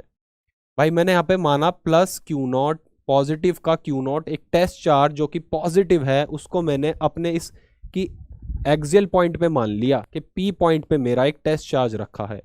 तो लगाते हैं फटाक से अपना कंसेप्ट और समझते हैं इस बात को कि भाई इस पॉइंट पी पे जो चार्ज रखा है, ए के वजह से ए पे जो चार्ज रखा है वो क्या करेगा, उसमें से इलेक्ट्रिक फील्ड लाइंस निकलेंगी, उसका एक इलेक्ट्रिक फील्ड बनेगा भाई। अब ये नेगेटिव है वो पॉजिटिव है, साफ सी बात है ये इसकी इलेक्ट्रिक फील्ड इसको अपने तरफ अट्रैक्ट करेगी। तो यहाँ पे हमें समझ में आ जाता है, क्या समझ में आ जाता है कि ये इसको अपने तरफ अट्रैक्ट करेगा, तो इसके लिए इलेक्ट्रिक फील्ड की डायरेक्शन क्या होगी बच्चा लोग, ये इसी को हम बोल देंगे ई ए, ठीक है। ई ए क्यों बोल दिया भाई, क्योंकि ए पे रखा हुआ है चार्ज, इसलिए इसको मैंने ई ए बोल दिया, ई ए, ठीक है। इसकी डायरेक्शन हमें समझ में आ गई भाई, इस इलेक्ट्रिक फील्ड की डायरेक्शन इधर है, ठीक। उसी तरीके से जो चार्ज बी पे रखा है इसके वजह से जो इस पे इलेक्ट्रिक फील्ड लगेगा उसकी क्या डायरेक्शन होगी, उसकी डायरेक्शन होगी भाई रिपेल करेगा, और electric field lines positive charge से बाहर की तरफ निकलती है, ये कंसेप्ट भी आप समझ सकते हो। और नेगेटिव चार्ज से इलेक्ट्रिक फील्ड लाइंस अंदर की तरफ आती हैं, ऐसे भी आप समझ सकते हैं, ठीक है। चलिए तो ये इसको इधर भेजेगा, तो ये डायरेक्शन होगी आपकी ई बी की, electric field due to charge on b, ठीक है। चलिए ये हमें अच्छे से समझ में आता है भाई, इसमें कोई गवाही नहीं है, ठीक है। हमने अच्छे से इस कंसेप्ट को समझ लिया। अब हाँ बच्चा लोग कुछ नहीं करना, हमें इन दोनों इलेक्ट्रिक फील्ड का नेट रिजल्टेंट निकालना है इस पॉइंट पी पे, ठीक है। तो पहले हम एक एक करके इनकी वैल्यूज निकाल लेते हैं, एक एक करके हम इनकी वैल्यूज निकाल लेते हैं। पहले हम वैल्यू निकाल देंगे ई ए की, भाई इलेक्ट्रिक फील्ड ड्यू टू ए क्या हो सकता है, अगर हम अपने फॉर्मूले से चलाएं और वेक्टर फॉर्म को भी लेके चलें तो हमें क्या फॉर्मूला मिलता है, के चार्ज कौन सा है जो इलेक्ट्रिक फील्ड लगा रहा है भाई, क्यू, क्यू। हम उसका सिर्फ मैग्नीट्यूड लिखेंगे क्योंकि माइनस साइन यहाँ पे डायरेक्शन का कुछ बताता है कि ये डायरेक्शन है भाई इसकी इलेक्ट्रिक फील्ड लाइंस की, और ये बताता है कि चार्ज हमारा किस टाइप का है। ठीक है, उसको हम यहाँ मेंशन नहीं करेंगे, ध्यान रखना, मैं बार बार ये बात बताता हूँ, हम यहाँ पे बस उसकी डायरेक्शन बता देंगे, इतने में वो हमारा सफिशिएंट आंसर हो जाता है। ठीक है, तो के क्यू ये हमारा हो गया। अब बच्चा लोग आपको पता है कि डिस्टेंस कितना है, ये आर है प्लस ए भी तो है भाई। देखिए ए से जाना है मुझे पी तक का डिस्टेंस, तो आप अच्छे से देखिए, आपको दिख भी रहा होगा कि ये मिड पॉइंट से हमने डिस्टेंस लिया, तो ये जो डिस्टेंस है ये ए कहलाएगी। कितनी कहलाएगी? ए। तो बच्चा लोग ये ए हो गई, ठीक है, और ये हमारी आर होगी, तो आर प्लस ए हमारा डिस्टेंस है। कितना हुआ हमारा डिस्टेंस? आर प्लस ए। तो वही चीज थी जो आपको समझनी थी कि मिड पॉइंट्स हमने लिया है तो क्या डिस्टेंस होगी? आर प्लस ए का होल स्क्वायर। अब भाई हम इसको वेक्टर फॉर्म में लिख रहे हैं, तो हमें इलेक्ट्रिक फील्ड की डायरेक्शन भी बतानी होगी। चलिए यहाँ पे आपको इलेक्ट्रिक फील्ड की डायरेक्शन बतानी है, तो हमें पता है हमारे पास एक वेक्टर और है। वो वेक्टर कौन सा है बच्चा लोग? सोचिए, वो वेक्टर है आपका पी, डाइपोल मोमेंट, और पी की डायरेक्शन हमेशा नेगेटिव चार्ज से पॉजिटिव चार्ज के तरफ ही होती है। चलिए ये हमें अच्छे समझ में आ गया। ठीक है, अब हमें क्या दिख रहा है कि भाई इस इलेक्ट्रिक फील्ड की जो डायरेक्शन है वो पी के अलॉन्ग तो नहीं है, पी के ऑपोजिट है। ठीक है, आप इसको ऐसे भी लिख सकते हैं। कैसे बच्चा लोग? आप इसको यहां पे लिख सकते हैं फिलहाल अलॉन्ग, ये किसके अलॉन्ग है भाई? इलेक्ट्रिक फील्ड पी से ए की तरफ आ रही है, तो अलॉन्ग पी ए लिख के आप भी छोड़ सकते हैं। ठीक है, ये भी एक अच्छा तरीका है। इस पी की कहाँ हेल्प लेंगे हम देखेंगे, जब हम नेट निकालेंगे तब इस पी को हम यूज करेंगे। ठीक है बच्चा लोग, चलिए अभी हमें पता लग गया ई ए के क्यू आर प्लस ए का होल स्क्वायर, और ये पी ए के डायरेक्शन में है। ठीक, अब हम निकालते हैं electric field due to b. भाई बी की वजह से कितना है? K Q. अब इसकी क्या डिस्टेंस है भाई? कितनी है भाई? ये मिड पॉइंट से पूरा आर है, तो इसके बीच में ये ए भी आ रहा है, इसने ए को भी अपने अंदर समेट रखा है, पर हमें तो डिस्टेंस ये चाहिए। ये डिस्टेंस कितनी है? ये डिस्टेंस बी टू पी क्या बच्चा है? आर माइनस ए। ध्यान रखना कितनी डिस्टेंस है ये? आर माइनस ए। क्यों? ये पूरी डिस्टेंस आर है और ये डिस्टेंस ए है, तो ये डिस्टेंस आर में से ए घटा दोगे, आर माइनस ए आपको मिल जाएगी। तो यहां पे आएगा आर माइनस ए का होल स्क्वायर। ठीक है, और ये डायरेक्शन किस तरफ है? अलॉन्ग बी से पी के तरफ। भाई इसकी यही तो डायरेक्शन इलेक्ट्रिक फील्ड की, बी से पी के तरफ, वो हमने यहाँ पे मेंशन कर दिया। चलिए अब चलो हमें क्या निकालना है? हमें नेट इलेक्ट्रोस्टैटिक फोर्स निकालना है, सॉरी इलेक्ट्रोस्टैटिक फील्ड निकालना है। ठीक है, आप समझते हैं इलेक्ट्रिक फील्ड निकालना है कि इस पॉइंट पे कितना है नेट। अब हमें पता है भाई हम उस फॉर्मूले को यूज कर सकते हैं अपने सुपरपोजिशन प्रिंसिपल को, बट मैंने आपको एक टेक्निक बताई थी भाई वेक्टर्स के लिए कि अगर दो वेक्टर सेम डायरेक्शन में है तो बच्चा लोग वो ऐड होंगे। ठीक है, और अगर वो डिफरेंट डायरेक्शन में है तो बच्चा लोग बड़े में से छोटा माइनस होता है, ध्यान रख लीजिएगा। बड़े में से अगर यहाँ E1 E2 के से बड़ा है तो बड़े में से छोटा माइनस होता है, और उसी में उसकी डायरेक्शन जो नेट की डायरेक्शन आती है वो उसकी आती है जिस डायरेक्शन में आपका बड़ा वेक्टर हो। ठीक है, अब हमें यहाँ क्या देखने को मिल रहा है भाई? हमें समझ में आ रहा है, देखने से ही हमें समझ में आ रहा है कि भाई ये डिस्टेंस इसके कम है, कम डिस्टेंस है भाई। बी पी के ज्यादा पास है ए के कंपैरिजन में, तो भाई पास है। हमें पता है भाई इलेक्ट्रिक फील्ड तो इनवर्सली प्रोपोर्शनल है आर के, ठीक है, आर स्क्वायर के, ये हमें पता है भाई, हमारे पास ये है डेटा। इसी डेटा से हम समझ लेंगे कि जितना आर कम होगा तो ई ज्यादा होगा। तो साफ सी बात है भाई ये जो इलेक्ट्रिक फील्ड है ई ड्यू टू बी, ये वाला ये बड़ा है इस इलेक्ट्रिक फील्ड से ई ड्यू टू ए के वजह से। और अगर हमें इनका नेट निकालना है तो हमको फटाक से माइनस कर देंगे, सिंपल सी बात है, और हमें हमारा रिजल्ट मिल जाएगा। तो हमें क्या लिखना है बच्चा? हमें लिखना है E net is equals to E B minus E A, simple सी बात है। ठीक है, आप ऐसे लिखोगे कोई दिक्कत नहीं, डायरेक्ट आप ऐसे लिख सकते हो, वरना आप चाहो cos 180 की वैल्यू डाल के भी आप अपना रिजल्ट ला सकते हो, वहां से भी आपका आंसर आ जाएगा। ठीक है, पर इसको हम ज़्यादा प्रेफर करेंगे क्योंकि जल्दी हमें अपना आंसर लाना है और ये अच्छा मेथड है। ठीक है, चलिए ई नेट कितना आएगा बच्चा लोग? देखिए भाई मैं वैल्यू पुट करता हूँ अपनी, पर हाँ एक चीज़ और है, यहाँ पे हम क्या करेंगे? डायरेक्शन भी देंगे क्योंकि वेक्टर है। तो के क्यू पहले हम क्या लिखेंगे? आर माइनस ए का होल स्क्वायर, और इसमें से माइनस करेंगे के क्यू आर प्लस ए का होल स्क्वायर, और ब्रैकेट लगा के यहाँ पे पी यूनिट वेक्टर लिख देंगे। क्यों? क्योंकि ये डायरेक्शन जो नी नेट आएगा, साफ सी बात है ये ज़्यादा बड़ा इलेक्ट्रिक फील्ड है भाई इसके कंपैरिजन में, तो इसकी डायरेक्शन यही होगी। जो डायरेक्शन ई बी की है, साफ सी बात है, मैंने अभी आपको समझाया है बात ऐसा क्यों होता है। ठीक है, अब हमें कुछ नहीं करना, इसको सॉल्व करना है और हमारे पास हमारा रिजल्ट आ जाएगा। चलो अब हमें इसको बस सॉल्व करना है। अब आगे चलते हैं, इसको सॉल्व करते हैं। ठीक है भाई, ई नेट इज इक्वल्स टू कितना आया भाई, ई बी माइनस ई ए। ठीक है,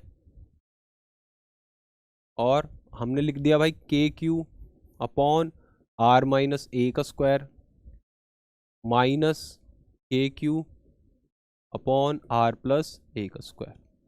ठीक है, और इसकी जो डायरेक्शन है वो पी यूनिट वेक्टर के डायरेक्शन में, या फिर आप अलोंग बी पी भी लिख सकते हो, कोई इसमें गलत नहीं है। ठीक है, चलिए ये हमें समझ में आ गया। अब हमें यहाँ से क्या कॉमन लेना है, हमें यहाँ से के क्यू कॉमन ले लेना है।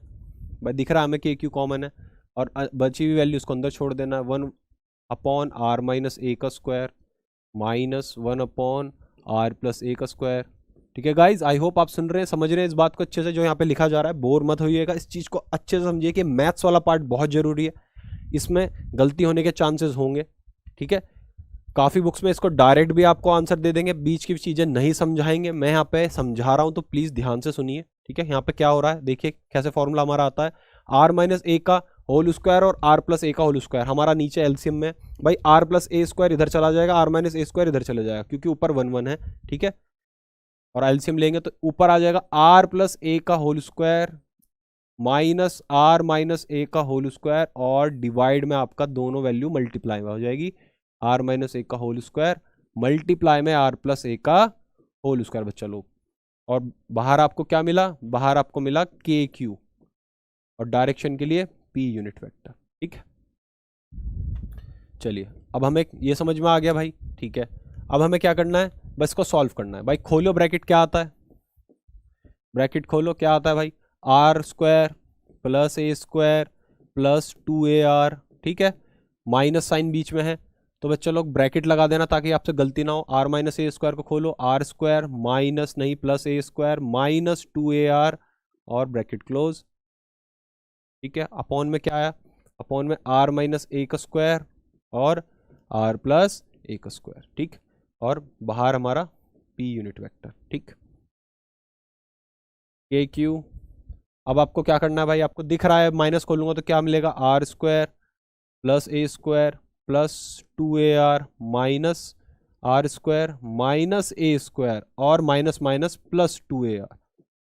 ठीक है, ऐसा आपको मिल जाती है वैल्यू, नीचे आर माइनस ए का होल स्क्वायर और आर प्लस ए का होल स्क्वायर। तो बच्चा लोग अब क्या करना है, आर स्क्वायर से r square cancel, a square से ए स्क्वायर कैंसिल, इन दोनों को प्लस कर देंगे तो हमें क्या वैल्यू मिल जाएगी, हमें मिल जाएगी के क्यू मल्टीप्लाई में 4PR अपॉन में आर माइनस ए का स्क्वायर और आर प्लस ए का होल स्क्वायर और पी यूनिट वेक्टर, ये आपको मिल जाएगा।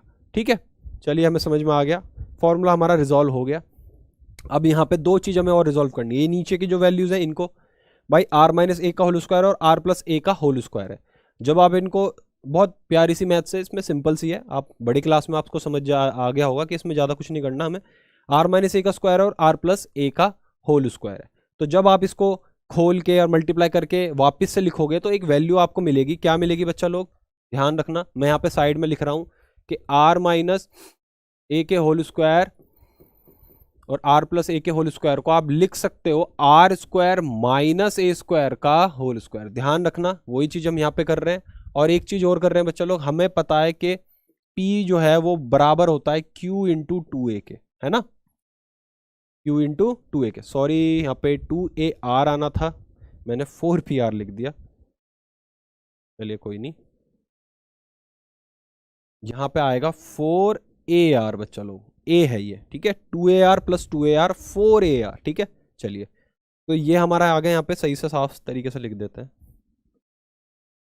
कितना आया 4AR, तो 2A इंटू क्यू क्या मिल जाएगा हमें P, तो Q और इसमें से एक 2 और A हटा के हम क्या लिख सकते हैं बच्चा लोग, हम लिख सकते हैं K इंटू 2PR, है ना, 2PR ही तो बचा, चलिए, और अपॉन में R का स्क्वायर माइनस A का स्क्वायर और इसका होल स्क्वायर, और ये हमें P वेक्टर। ये आपका फॉर्मूला आ गया। ये आपका फॉर्मूला होता है ई एक्सियल का। ई नेट लिखो और ई एक्सियल लिखो, एक ही बात है, ठीक है। ये आपका ई एक्सियल हो गया। इक्वेटोरियल पॉइंट पे आपका इलेक्ट्रिक फील्ड की वैल्यू ये होती है बच्चा लोग, ध्यान रखना। गाइज आई होप आपको समझ में आ गया होगा कि ये हमारा जो फॉर्मूला हम देखने को मिलता है कैसे आता है। इस फॉर्मूले पे न्यूमेरिकल्स बहुत पूछे जाते हैं, ध्यान रखना। आपको देखने को भी मिलेगा कि भाई ये बहुत अच्छा कंसेप्ट है, ठीक है। इसको यूज करके बोर्ड आपसे क्वेश्चन पूछ लेगा, ठीक है। चलिए अब आगे देखते हैं भाई, हमें इसमें से थोड़ा सा मॉडिफाई अगर हम और करें, क्या मॉडिफिकेशन हो सकती है। और सर देखिए इस कंडीशन को जरूर ध्यान देना। क्या, मैं पीछे आ जाता हूँ वापस अपने डायग्राम पे और मैं देखता हूँ कि भाई जो मेरा 2a डिस्टेंस है ये कम है r के कंपैरिजन में। ध्यान रखना कम है, दिख रहा है भाई ये तो इतना है, और r बहुत ज़्यादा है, साफ सी बात है।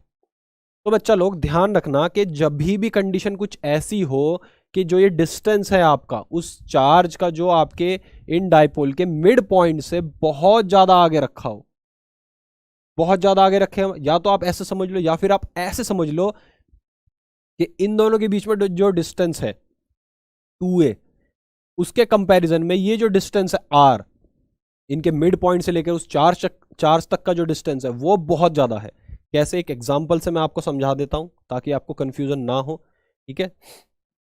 देखिए एग्जांपल से मैं आपको समझा देता हूं। देखिए एग्जांपल क्या, मान लीजिए ये भाई दो मेरे चार्जेस हैं डाइपोल में रखे हैं, ये माइनस क्यू है और ये प्लस क्यू है, और आपका कोई चार्ज यहाँ पे रखा है, ठीक है। सिर्फ एक एग्जांपल के लिए समझा रहा हूँ इसलिए रफ डायग्राम बना रहा हूँ। देखिए अब आपको ये मिला, ठीक है। मान लीजिए ये 2a डिस्टेंस है, भाई पता ही हमें तो 2a, और इसके मिड पॉइंट से ये जो डिस्टेंस है ये r है उस चार्ज तक की, ठीक है। आपको दिख रहा है भाई r बहुत बड़ा है 2a के कंपैरिजन में, और एक बार मैं यहाँ पे वैल्यू लिख देता हूँ ताकि आपको अंदाजा हो जाए। मान लीजिए 2a जो है आपका कितना है, ये मान लीजिए 1 मिलीमीटर है, यानी 10 की पावर -3 मीटर है, देखिए। और जो ये आपका r है बच्चा लोग, ये जो आपका r है, ठीक है, ये क्या है, इसकी वैल्यू आप मान लीजिए ये है 10 की पावर 2 मीटर, 100 मीटर। तो देखिए कितना ज़्यादा है इसके कंपैरिजन में। तो आप यहाँ देख सकते हो that r is very very greater than 2a। तो साफ सी बात है r very very greater than also a, इसके हाफ के भी ज़्यादा होगा। तो जब ऐसी कंडीशन होगी, तब आपको क्या करना है, तब आपको अपने फॉर्मूले में थोड़ा मॉडिफिकेशन करना है। क्यों? क्योंकि जब मुझे पता है मेरी a बहुत छोटी है r के कंपैरिजन में, तो जब मैं a का भी स्क्वायर करूंगा तो वो और छोटी हो जाएगी। कैसे? जैसे मैंने अभी आपको बताया भाई, हमारा 2a क्या है, 10 की पावर -3 हो है, ठीक है। तो a क्या होगा, 10 की पावर -3, इसका भी आधा। चलिए, और जब मैं इसका स्क्वायर करूंगा बच्चा लोग क्या आ जाएगा, a की वैल्यू आ जाएगी 10 की पावर -6/2। तो ये बहुत छोटी वैल्यू है, ये इतनी छोटी वैल्यू है कि है तो इसका भी वजूद है, बट हम कैलकुलेशन में इसको नहीं लेना पसंद करेंगे, ठीक है। हम अप्रॉक्स वैल्यू लेना पसंद करेंगे बजाय प्रिसाइज वैल्यू के। तो इसीलिए हम क्या करते हैं बच्चा लोग कि जब भी आपका r very very greater then a होगा तो हम इस पार्ट को नेग्लेक्ट कर देंगे, और इसके a के स्क्वायर को भी नेग्लेक्ट कर देंगे। तो हमें क्या फॉर्मूला मिलता है, हमें तब एक फॉर्मूला मिलता है E axial is equals to कितना, k इंटू 2pr, और अपॉन में आप क्या लिखोगे, r का स्क्वायर। और भाई r के स्क्वायर का भी तो स्क्वायर है, तो r की पावर कितनी हो गई, r की पावर हो गई 4, एक r का स्क्वायर और एक और r का स्क्वायर, ठीक है। अब एक r ऊपर है, इससे आप इसका ये काट सकते हो, तो बचा क्यूब। तो क्या फॉर्मूला मिला, मुझे मिला k2p अपॉन r3। बहुत सिंपल शॉर्ट फॉर्मूला हो गया, देखिए कहां से कहां पहुंच गए, ठीक है। पर ये कंडीशन फॉलो करना जरूरी है। अगर आपको कंडीशन दिख रही है उसमें तो आप ये फॉर्मूला लगाओगे, और अगर आपको दिख रहा है कि ज्यादा अंतर नहीं है भाई, r ज्यादा बड़ा नहीं है आपके a से, थोड़ा सा ही बड़ा है, मतलब थोड़ा सा बड़ा मतलब कि आपका a चलिए मान लिया 10 की पावर -3 है और r आपका आ रहा है 10 की पावर -1, तब भी आप इस फॉर्मूले को लगा लो, ठीक है, कोई ज्यादा अंतर नहीं आएगा। लेकिन जब बहुत ही ज्यादा बड़ा है तब आप ये वाला फॉर्मूला लगाओगे, ठीक है बच्चा लोग। तो दोनों फॉर्मूले मैंने आपको दिखा दिए, कंडीशन बता दी, तो यहां पे आपका ये वाला पार्ट खत्म होता है। चलिए अब आगे बढ़ते हैं, ठीक है।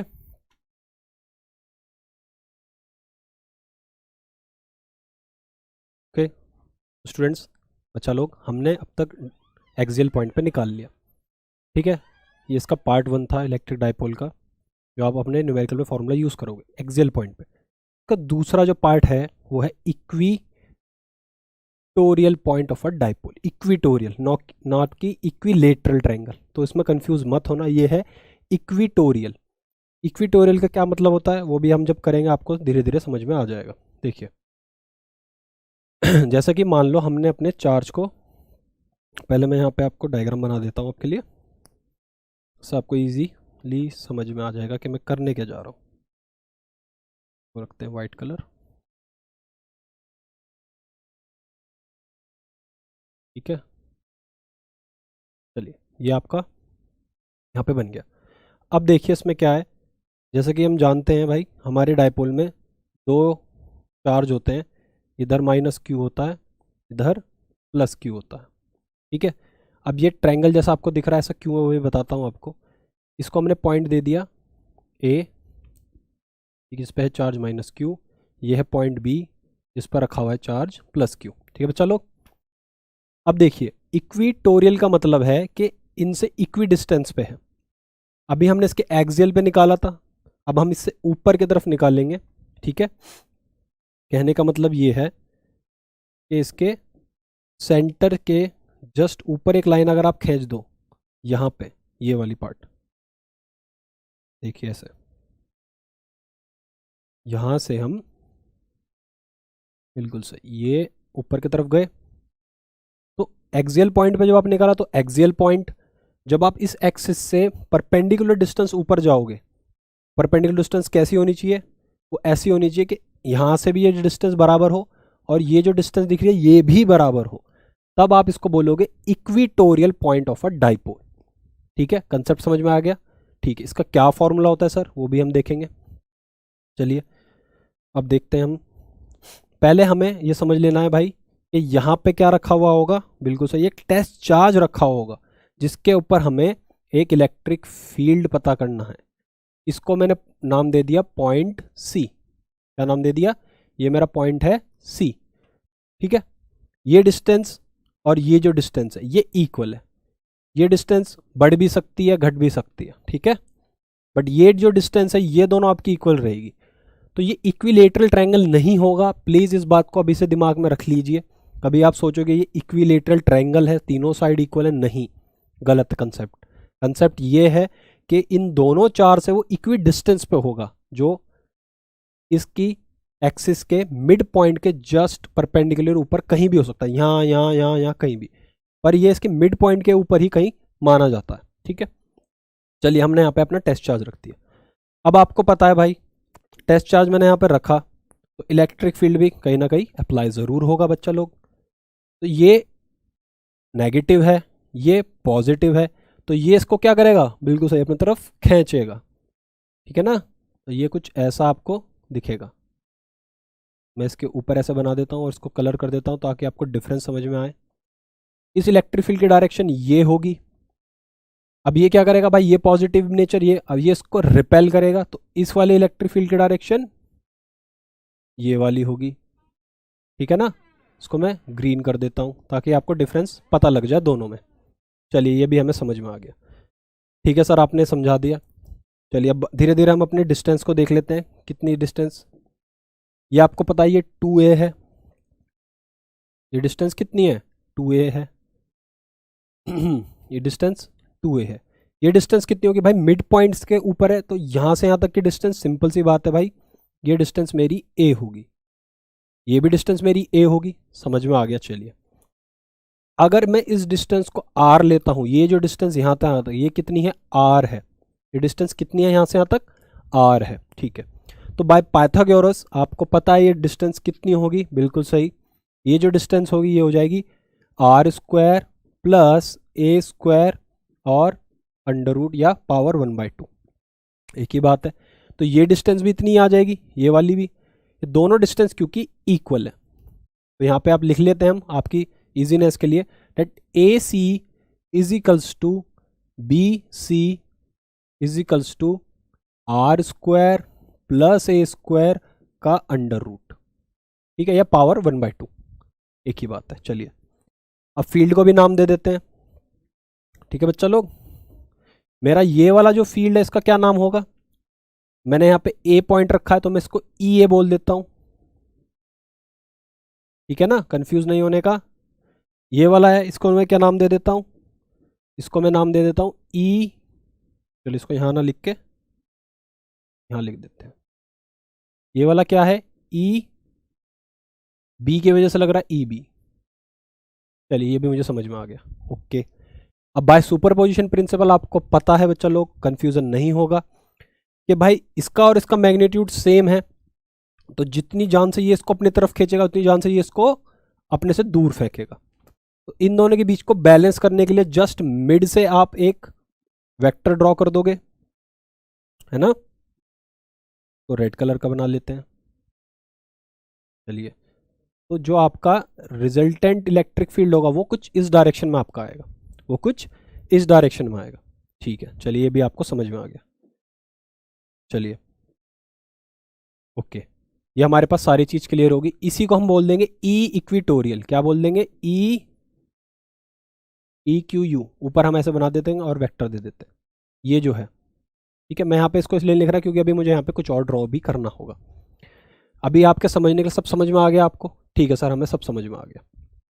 चलिए, पिछले केस में क्या था, एक्सियल पॉइंट में तो बहुत सिंपल था, क्योंकि इलेक्ट्रिक फील्ड की दोनों की डायरेक्शन, एक की इधर आ रही थी एक की इधर रही थी, आप इजीली बने पता है भाई, दो वेक्टर अपोजिट डायरेक्शन में, आप उनको माइनस करके आंसर निकाल लोगे।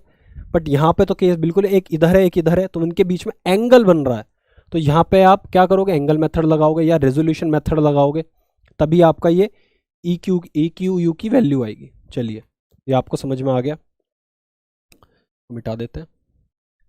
चलिए, अब अच्छे से समझ लेते हैं इस बात को कि यहाँ पे ई ए की वैल्यू क्या होगी। आप सभी को पता है भाई, ई ए जो मेरा है वो इक्वल टू होगा के क्यू, भाई डायरेक्शन दे रहे हैं तो माइनस नहीं लगाएंगे, सिर्फ मैग्नीट्यूड लिखेंगे। ठीक है बच्चा लोग, ध्यान रखना इस बात का, के क्यू।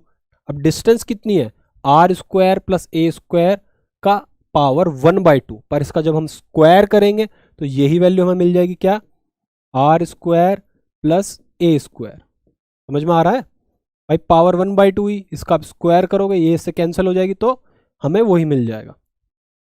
ठीक है, चलिए, k q by r square plus a square. अब इसकी डायरेक्शन दे देते हैं। अब इसकी डायरेक्शन है अलोंग सी ए, अलोंग सी ए के अलोंग है। ठीक है, अलोंग सी ए हमने ऐसे लिख दिया। ठीक है, अलोंग सी ए, ओके, ये इसकी वैल्यू आ गई, समझ में आ गया सर। अब बात करते हैं ई बी की। ये क्या आएगा भाई, मैग्नीट्यूड तो सेम है, डिस्टेंस भी सेम है, तो ये भी इसके इक्वल आएगा, बट डायरेक्शन डिफरेंट होगी। ये किसके अलोंग है, ये है अलोंग बी सी। ठीक है ना, अलोंग बी सी इसकी डायरेक्शन ये हो गई, तो हमारा ये भी हमने लिख दिया। ठीक है बच्चा लोग, कन्फ्यूजन तो नहीं है, आपको समझ में आ गया कि भाई इस इलेक्ट्रिक फील्ड की क्या वैल्यू है, इसकी क्या है। अब हमें ई क्यू यू निकालना, तो यहाँ पे हमें कंपोनेंट्स बनाने पड़ेंगे, तभी हमें ई क्यू यू की सही वैल्यू मिलेगी। चलो कंपोनेंट बनाते हैं, अच्छे से समझते हैं, ये कलर दे देते हैं। चलिए, अब बच्चा लोग ध्यान देना इस बात का, भाई ये मेरी कौन सी है, ये मेरी नेगेटिव एक्स एक्सिस है, सॉरी वाई एक्सिस है। मैं यहाँ पे एक पॉजिटिव वाई एक्सिस बना देता हूँ ऊपर की तरफ। ठीक है, समझ में आ रहा है। और मैं एक इधर बना देता हूँ मेरी पॉजिटिव एक्स एक्सिस, ठीक है, और एक मैं इधर बना देता हूँ मेरी नेगेटिव एक्स एक्सिस। समझ में आ रहा है आपको, ठीक है। चलिए, अब ध्यान देना इस बात पे कि भाई ये जो एंगल होगा, मैं अगर इसको थीटा मान लेता हूँ तो भाई ये भी मेरा थीटा होगा। क्यों, आपको पता है कि जिस दो ट्रायंगल की दोनों साइड इक्वल होती है उनके अपोजिट एंगल भी इक्वल होते हैं। सिंपल सा लॉ है भाई, आपको पता है इस बात का, ठीक है। अब हमें क्या करना है, अब हमें ये वाला एंगल निकालना है। ये जो पूरा एंगल होगा उसको हम बाद में देखेंगे, पहले इस एंगल को देख लेते हैं। ये आपका z बन रहा है, आपको पता है जब भी z बनता है दो पैरेलल लाइंस होती है, उनके बीच में एक लाइन खींचते तो जितना एंगल ये होता है उतना ही एंगल ये हो जाता। तो ये जो एंगल है बच्चा लोग कितना है, ये भी थीटा है। कितना है ये एंगल, ये भी थीटा है। ठीक है, अब ये हमारा वेक्टर है, ठीक है, इलेक्ट्रिक फील्ड की डायरेक्शन है। इसने एक्स एक्सिस नहीं माइनस एक्स एक्सिस, क्या है ये, minus x axis, minus x axis के साथ कितना एंगल बना रखा है, थीटा एंगल बना रखा है। तो भाई कॉस थीटा कहाँ होगा, यहाँ होगा। अगर हम इसकी बात करें तो इस पे हमें क्या मिलेगा, इस पे हमें मिलेगा ई ए कॉस थीटा। अच्छा ई ए तो नीचे है ना, सॉरी इसको सही से लिखते हैं, ई ए कॉस थीटा बच्चा लोग, ठीक है, ई ए कॉस थीटा, ये हमें मिल गया इसमें। बट नेगेटिव एक्सिस पे तो ध्यान रखना क्या होगा, माइनस के ई ए कॉस थीटा, इसका कंपोनेंट हमें यहाँ मिल गया। अब हमें पता है भाई वाई एक्सिस पे, अब ये इसके साथ बना रहा है तो इसकी वाई एक्सिस कौन सी हुई, ये वाली हुई, तो इस पे हमें कौन सा कंपोनेंट मिला, इस पे हमें कंपोनेंट मिला, अब भाई नेगेटिव है तो माइनस के ई ए साइन थीटा। बच्चा लोग समझ में आ रहा है ना, आई होप आपको क्लियर हो रही है एक एक चीज, ठीक है। कलर डिफरेंट कर लेते हैं ताकि कंफ्यूजन ना हो, ठीक है। ये तो हमें मिला। अब इस वेक्टर का देखते हैं, इसने जो ये एंगल बनाया ये कितना एंगल है भाई, ये भी थीटा ही होगा, पता है आपको भाई क्यों थीटा होगा, ठीक है भाई। ये क्या है आपका, ये एक्सटर्नल एंगल है, और जो एक्सटर्नल एंगल होता है वो सम ऑफ टू अपोजिट साइड के इक्वल होता है, सम ऑफ यानी थीटा प्लस थीटा, तो ये पूरा 2 थीटा होता, ठीक है। तो ये थीटा इक्वली है, ठीक है, ये भी हमें समझ में आ गया।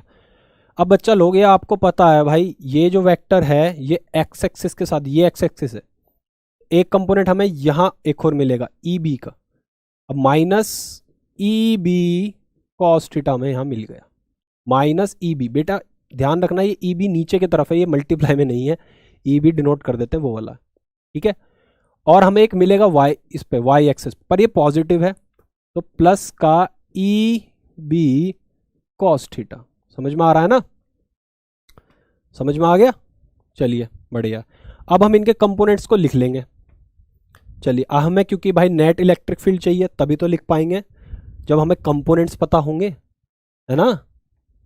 रेजोल्यूशन मेथड समझाया था आपको, कंपोनेंट्स हमने डिवाइड कर दिया, अब हम इसको लिख सकते हैं। चलिए तो हमारा ई नेट कितना आ जाएगा, मैं इस पार्ट को मिटा रहा हूँ, के Q R square plus a square, मैं इसको वैल्यू को यहाँ लिख देता हूँ। ई ए और ई बी दोनों इक्वल हैं, क्या है भाई, मेरा जो ई ए है वो इक्वल टू ई बी है, मैग्नीट्यूड इसका, डायरेक्शन डिफरेंट है बट मैग्नीट्यूड सेम है, किसके इक्वल है, k q upon r square plus a square, ठीक है, यही है ना, ठीक है, ये हमारा है, मैंने इसको यहाँ लिख दिया और इसको मैं मिटा देता हूँ।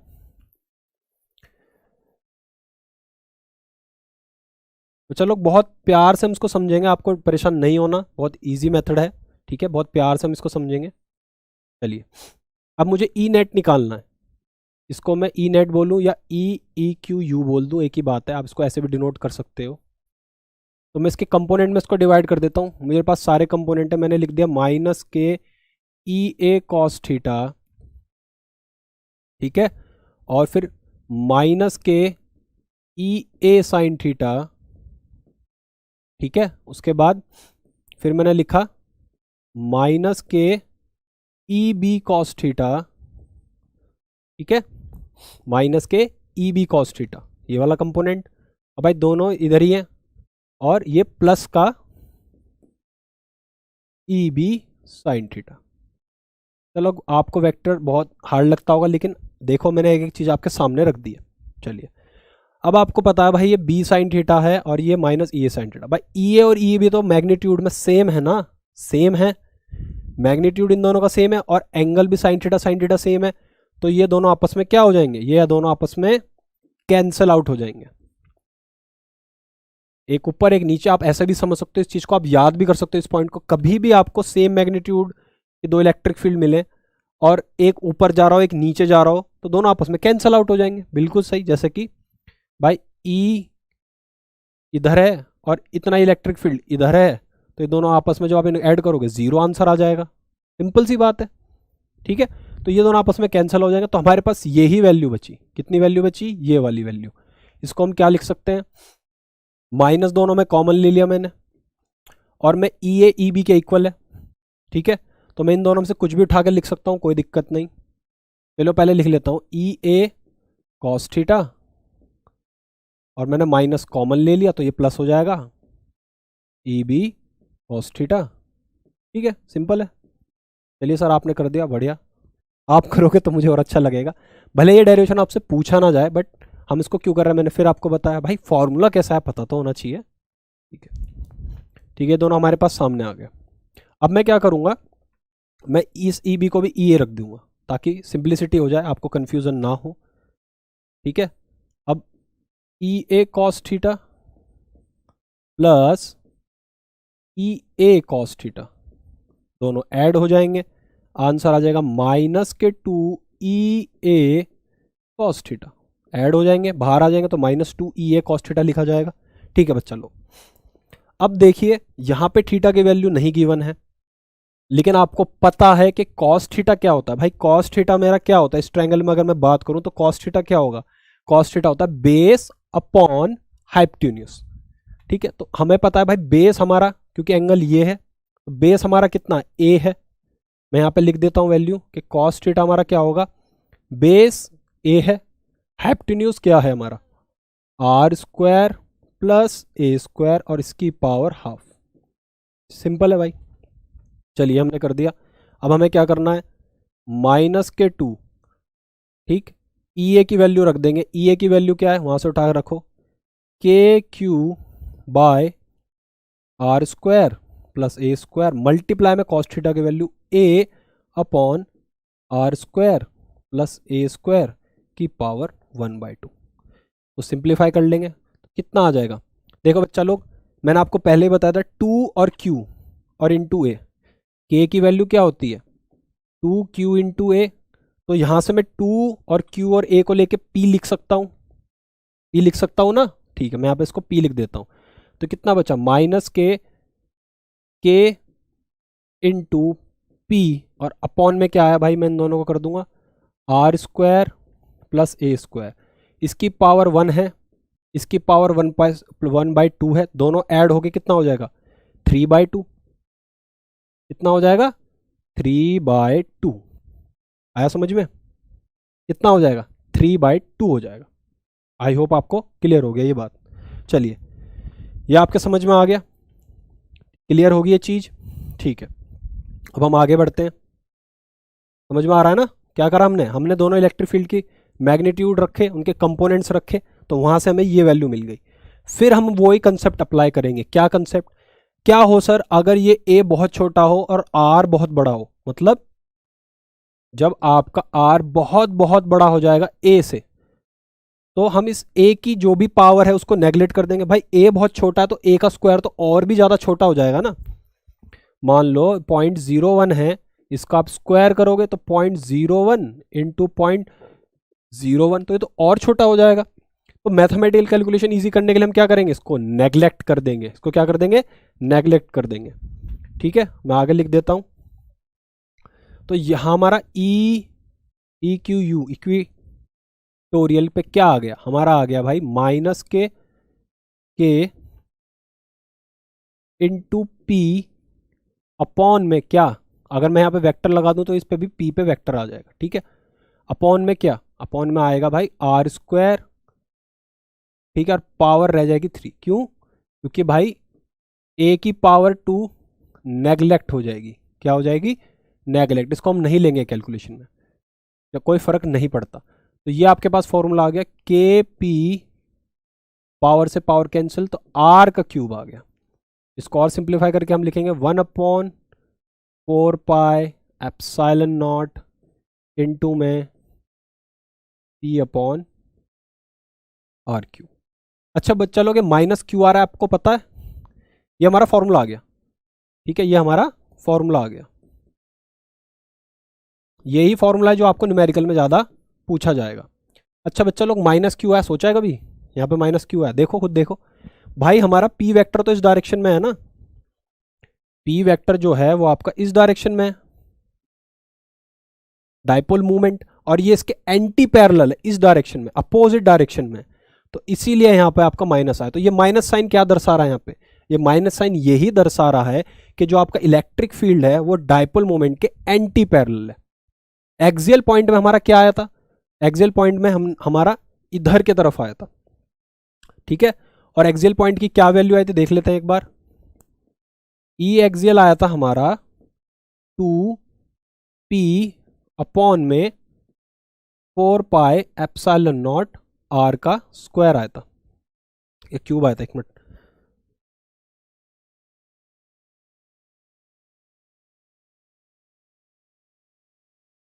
तो जाते हैं।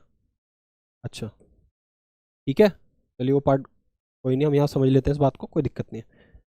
यही तो आया था हमारा, ठीक है, यही आया था बच्चा लोग, ठीक है, समझ में आ गया आपको? क्यूब, सॉरी, ये आया था हमारा, ये पार्ट आ गया था हमारा, ठीक है। ई एक्सियल भाई हमारा ये आया। तो इसमें और इसमें क्या अंतर है देखो, अगर मैं यहाँ ई इक्वी लिखूँ तो ये क्या आएगा, ये आएगा पी अपॉन, अगर सिर्फ मैग्नीट्यूड लिखूँ 4πε0 r का क्यूब, तो ये देखो ये इससे 2 टाइम्स ज़्यादा है। इस पार्ट को मैं ये लिख सकता हूँ, तो मैं यहाँ पे लिख सकता हूँ कि E axial is equals to 2 into E equi. ये है हमारा एक पैटर्न जो हमें न्यूमेरिकल्स में भी आगे हेल्प करेगा सॉल्व करने में। ठीक है बच्चा लोग, आई होप आपको समझ में आया होगा बहुत सही से, कोई दिक्कत नहीं आई होगी, ठीक है। अब हम इसके, क्योंकि टाइम आज लेक्चर बहुत लंबा खिंच गया है, इसके न्यूमेरिकल्स भी मुझे करवाने थे आपको, बट नेक्स्ट टाइम जब आएंगे तो हम इसके न्यूमेरिकल लेके आएंगे और सबसे पहले मैं आपको इसके न्यूमेरिकल करवाऊंगा। तो एक एग्जाम्पल्स आपको, सॉरी, ये जो फॉर्मूलेज आपको याद होने चाहिए, तभी हम उस न्यूमेरिकल को अच्छे से कर पाएंगे। चलिए, तो क्वेश्चन नेक्स्ट टाइम करेंगे, सॉरी फॉर डैट, लेक्चर काफ़ी लंबा खिंच गया। एक्चुअली कॉन्सेप्ट को ईजिली करना होता है तो लेक्चर लंबा खिंच ही जाता है। तो बच्चा लोग, अगर आपको हमारा पढ़ाया हुआ तरीका अच्छा लगा है तो प्लीज़ सब्सक्राइब करिए, शेयर करिए और लाइक करिए, ठीक है। तो सायोनारा, मिलते हैं दोबारा।